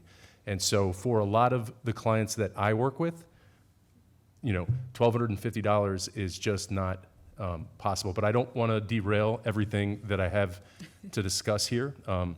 So I, like Christy, would like to thank the legislature for its continued support of HOP, which is the sole source of funding for the statewide network of foreclosure prevention services for New York struggling homeowners. I recognize that without the legislature's repeated restoration of funding for HOP, New York would have long ago lost its investment in the country's most robust foreclosure prevention network. The disparate impact of foreclosures on communities of color in New York is the direct result of longstanding and discriminatory lending practices deployed by the mortgage banking industry. HOP is New York's most effective tool in combating discriminatory housing practices, predatory lending, and abusive mortgage servicing practices that have spanned generations and which continue to negatively impact homeowners in communities of color today. Legal Services New York City, of which Queens Legal Services is a borough office, is the nation's largest provider of free civil legal services to the poor. With offices throughout New York City, our organization works to reduce poverty by challenging systemic injustice and racism, and by helping clients meet basic needs for housing, access to high-quality education, healthcare, family stability, and income and economic security.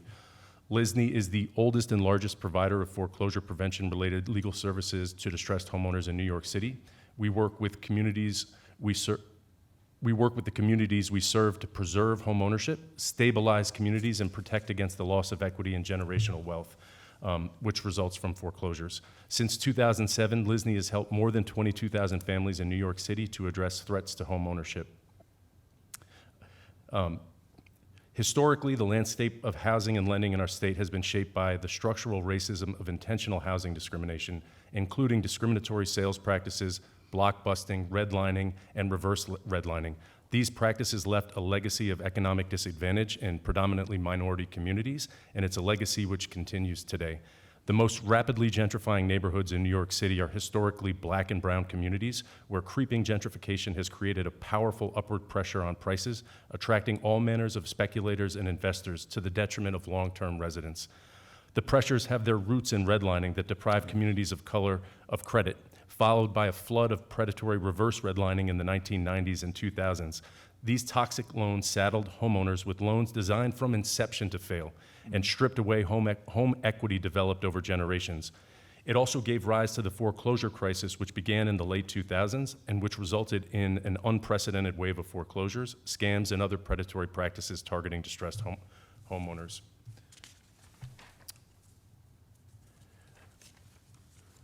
Homeowners who manage to stay in their homes after taking out a toxic loan typically suffer from unaffordable, adjustable, and unsustainable loan modifications, zombie second mortgage foreclosures, and aggressive marketing of scammers hawking fraudulent assistance.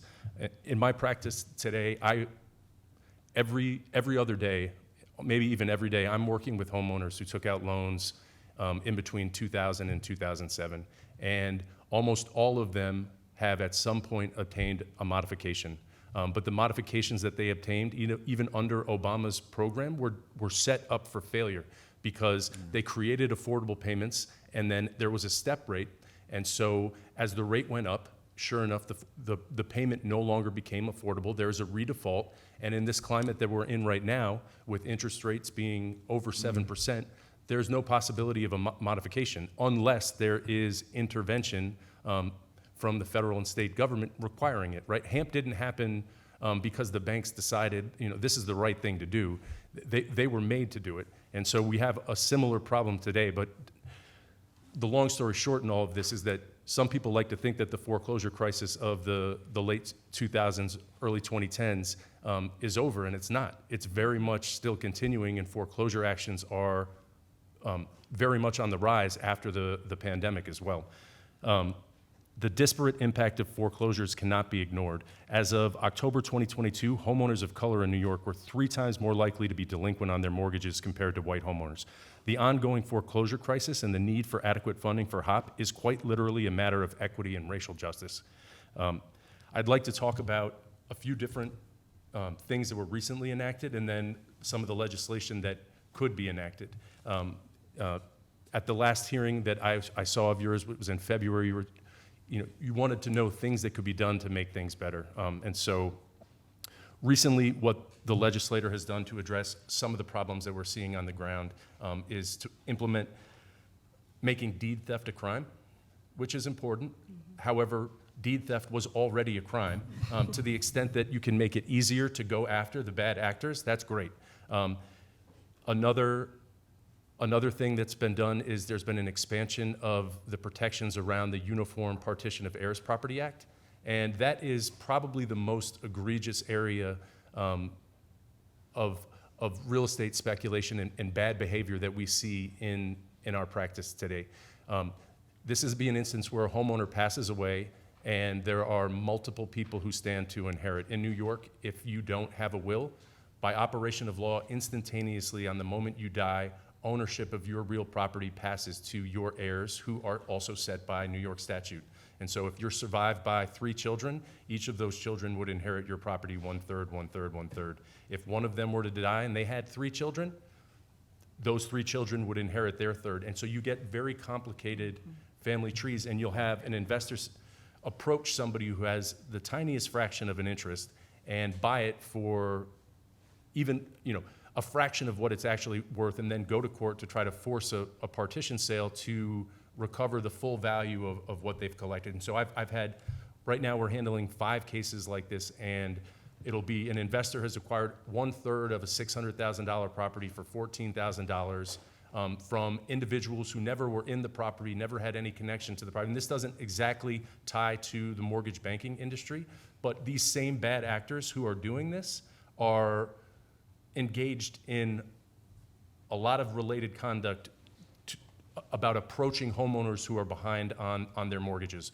They'll approach homeowners for short sales. They'll be at the foreclosure auctions looking to buy properties at the foreclosure auctions. So curbing this behavior is related to bad practices in the mortgage banking industry. Some of the different bills that are presently pending that I would like to talk about are the Permanent Funding for HOP bill, which is S7297B, the Consumer Small Business Protection Act, which is S795, the Senate Bill S564A, which is about making DFS mortgage servicing regs enforceable, and the Tax Lien Foreclosure Bill Bill of Rights, and also zombie second foreclosures. I'm running out of time, so I think we all know how important HOP is. It's the best tool that we have. The time that we spend every year trying to fight to get it back in the budget is time that we don't actually spend helping homeowners. Homeowners should have a right to these types of services, and it is the only way to protect against the predatory practices which are waiting and hoping that we don't have this funding. The Consumer Small Business Protection Act is something that would help consumers by making it so that they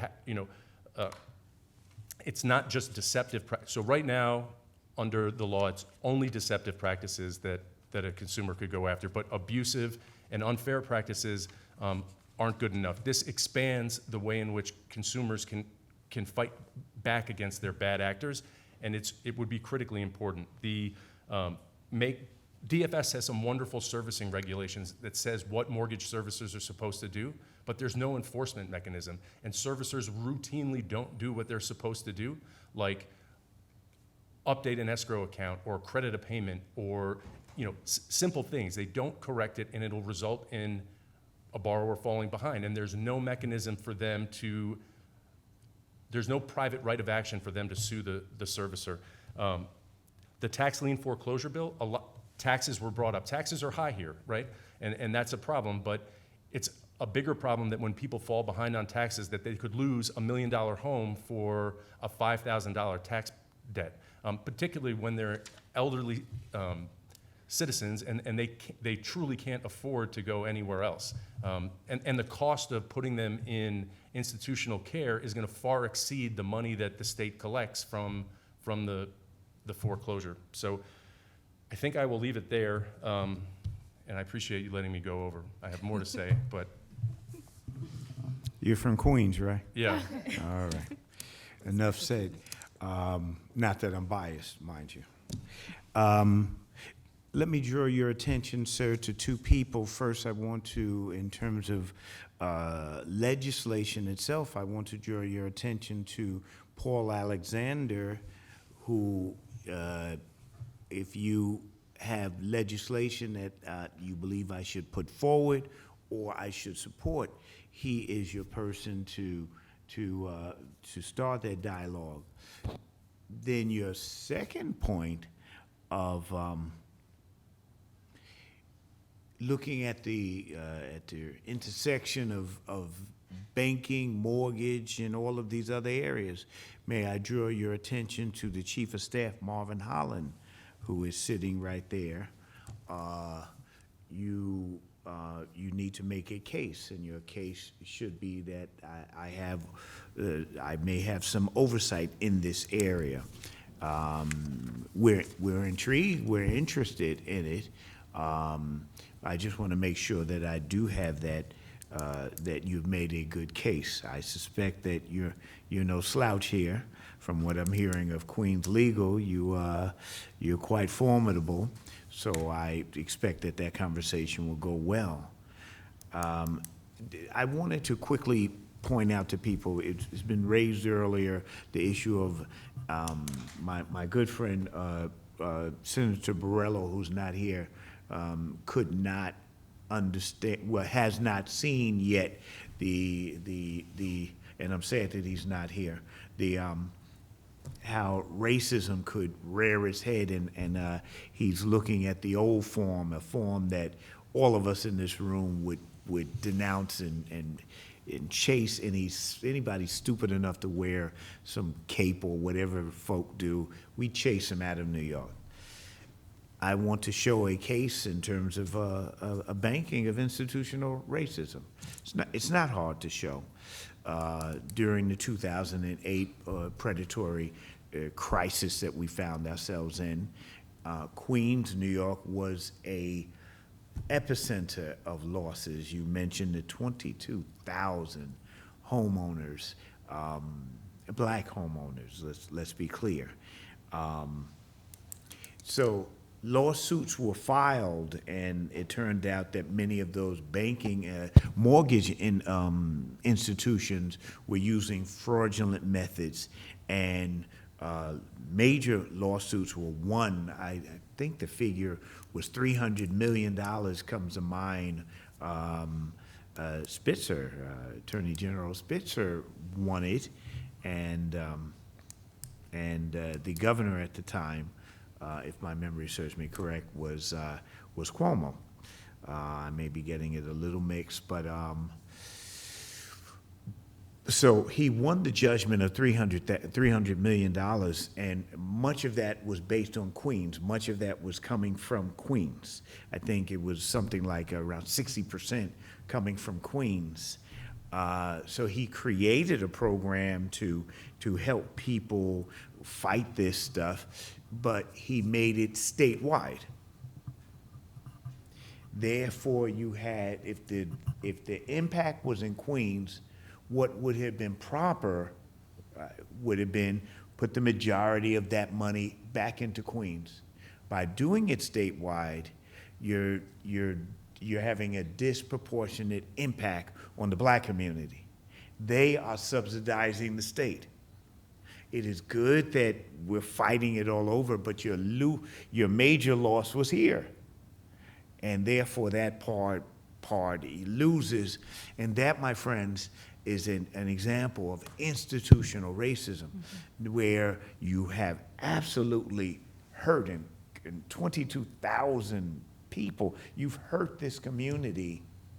And I would not be, I would be the first one to say that I don't think he did it in a malicious fashion. I don't think that there was any waking up one day and saying, I have figured a new way to hurt the blacks in Southeast Queens, or any of that stuff. I think that it's part that's baked into a system.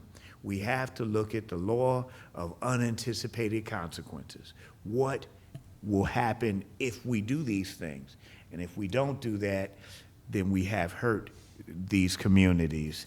It's good to see you again, Miss Allen. Did you bring good weather? I mean, is it? I did. You see, that's why the sun is shining. I'll take your word. I don't see much good weather. I won't see it for a couple of weeks to go. This is my weather.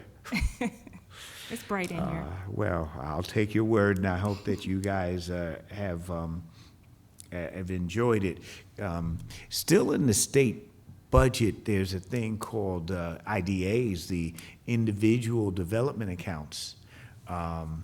And there is still some money in there, and part of IDAs could be used to buy homes or for home. That's another way. I mean, IDAs can be used for several different things. You can use it for education. You can use it for homes. You can use it for several different things. You can also use TANF in a smarter way. Temporary assistance for needy families, welfare for those who TANF can be used in many things. We should, if we were in rural areas, no, you can't have TANF and a home, even if your home is I mean, if your home were really, no, the economy has changed. Used to be a time you could own a home and qualify for TANF welfare, but with the price inflation of your home, you probably taken yourself out of that picture. But TANF may have been a way of fighting for these folk. Also, we have to figure out ways of using money that is in this system to fight, which brings me to you, Ms. Peel. A question has come up of why doesn't HOP go into court with folk, and some people have told me that HOP does not go into court with people. I hope I'm wrong. Well, to the extent that Queens Legal Services is funded by, my particular department at Queens Legal Services, the Homeowner Consumer Rights Project, is funded by HOP. We very much do go into court. HOP provides funding to legal service providers and housing counselors, and a housing counselor can't go into court without committing the unauthorized practice of law. So maybe that's the report that you're hearing. I mean, there are advocates that you could connect with in the HOP network who would not go to court with you. But there's also a large number of legal service providers throughout the entire state that, to my knowledge, do go into court. And I've been a part of 2 different offices at Lisney, Bronx, and Queens, and a different nonprofit in Brooklyn, all of which had attorneys that would go into court. But I will say that the threat to the funding made it very challenging to take cases, because a foreclosure case is not a case that is going to be resolved quickly. And so if you get funding for 1 year and you're signing up for a case, I believe the gentleman who was before us said something approaching 4 years. If that is actually the figure, I think it's the result of the pandemic, because I think before the pandemic it was closer to 2.5 to 3. And I have more to say on his comments about that if you'd let me, but without having guaranteed funding, it's really hard for us to be comfortable taking all of the cases that we could. Because if you're going to be leaving homeowners in the lurch, you'd be better off directing them to counsel that is going to be there on the other side. But if they're that broke, they have limited no options. counsels who would be there on the other side without this type of funding. A lot of our homeowners, though, are not. They do have income, right? Because they qualified for a mortgage in the first place. And so it's about making financial decisions. Like, I'm going to set aside, like, I'm going to have to pay this attorney. Let's put it this way. It just, when I was when we were really and we still are, although now at Lisney we have more resources than when I was at a small nonprofit, but it's really hard to take a case if you don't know if you're going to have the funding. And if a client is earning, $3,000 or $4,000 a month and would probably be eligible for a modification, but the lender's not giving to them, I would try to direct them to attorneys I knew who were doing this work in Kings County, and they would pay, right? Like, because they're not the no money people are the people who are falling behind on their property taxes. Those people are not going to have money for an attorney because, they're living on fixed income. They've owned their house for, a long time, and all of a sudden there's life incidents that make, paying $5,000 a year no longer possible. Or they fell behind one year and now they can pay $5,000, but they can't pay to catch up. And so with the tax lien foreclosure bill of rights, it would make it so that those homeowners are entitled to the same protections that homeowners are entitled to for a mortgage foreclosure action, which is pre-filing notice of the default and then settlement conferences that would. So often in the 10 years that I've been doing this, I was introduced to a homeowner, an elderly homeowner who was behind on their property taxes, who, if they had connected with me at the very start of the lawsuit, we could have directed them to resources and helped them to resolve the problem. But 10 years later, or not 10 years later, 2 years into the process, where they're near now at the end, the amount of interest that's accumulated is extraordinary, and what might have been a $10,000 or $15,000 problem is now a $50,000 problem, and beyond the scope of what we can access resources to address. And so the Taxpayer Bill of Rights is something that wants to help connect people who are defaulted on their property taxes with advocates as soon as possible. And it really does nobody any favors to be displacing elderly people who are behind on their taxes.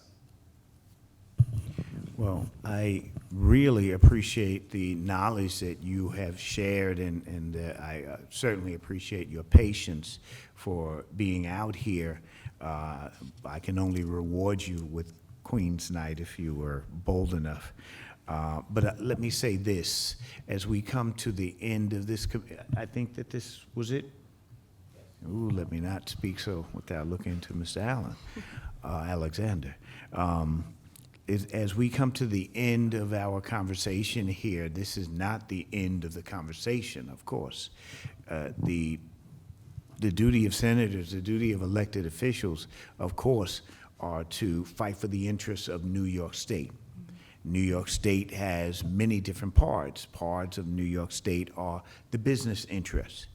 And we fight and we'll continue to make sure that we are a business-friendly state that loves businesses that do good business. And we will make sure that everything that we can do to make it an even playing field for the business interests. We also have an obligation to fight for the people of New York, to ensure that we're living in harmony and living in a good life, and we're looking out for the future, whether it's AI or whatever else seems to be popping up around us. We're going to look in on those things. But I will remind people that every senator up here and every assembly person is committed to protect the people of New York against bad actors of whatever type. Whether these bad actors are criminals running streets or criminals in sheets or criminals in the boardroom. If they are bad actors, our job is to stand up against that type of stuff. Our job is especially to stand up for people who can't stand up for themselves. To stand up for people who everyone may have seemed to have forgotten. That no one seems to be willing to stand in there, and we're supposed to do this without fear or prejudice or whatever. We at our best, we are not concerned about the color of the person, nor should we. We're not concerned about the color of the victim, nor a perpetrator of any type. we should be concerned about justice and making sure that justice is done in New York State. This committee, of course, takes that very, very, very seriously. And we will do everything humanly possible to ensure that New York is New York for everybody. And having said those things, and if you've heard me in days gone by, then you know the rest of my conversation. We will look at different areas that are out there. We will look at areas that perhaps people should be looking at, and for whatever reason, it has not come to light yet. And we're not concerned about stopping in 5 weeks or whatever, because we work over the summer. I'm a Marine. We don't take holidays like other folk. Holiday for us is work. Justice never takes a holiday. Not in the banking committee, quote me, not in the banking committee of New York State. And having said that, my friends, I'm really glad that Justice took no holiday. You were kind enough to share a lot of time with us. And you guys who had to stand through this, my God, man, you must buy really good shoes when you hear that I'm going to speak. Put your best, most comfortable shoes on, because this guy really doesn't know how to stop it. But I'm stopping it right now. Thank you very much for coming out here, and you've come the furthest, I suspect. 2.5. You, how many hours? Okay. Yeah, 2.5 About the same? hours. Yeah. I'm in the Rockaways, so Man, that's God's country. What are you talking about? That's the closest place to paradise that many of us will find in this life. That's not even work when you're in the Rockaways. That's just, for the rest of you who don't know, I won't tell you where the good Lord rested on the seventh day, although there is talk that it was the Rockaways. But I will not vouch for that. I will say thank you very much for coming to this meeting, and this committee hearing is now over. We probably ran out of tape around an hour ago. Thank you. We don't have tape Thank you so anymore. much. They don't use tape. Everything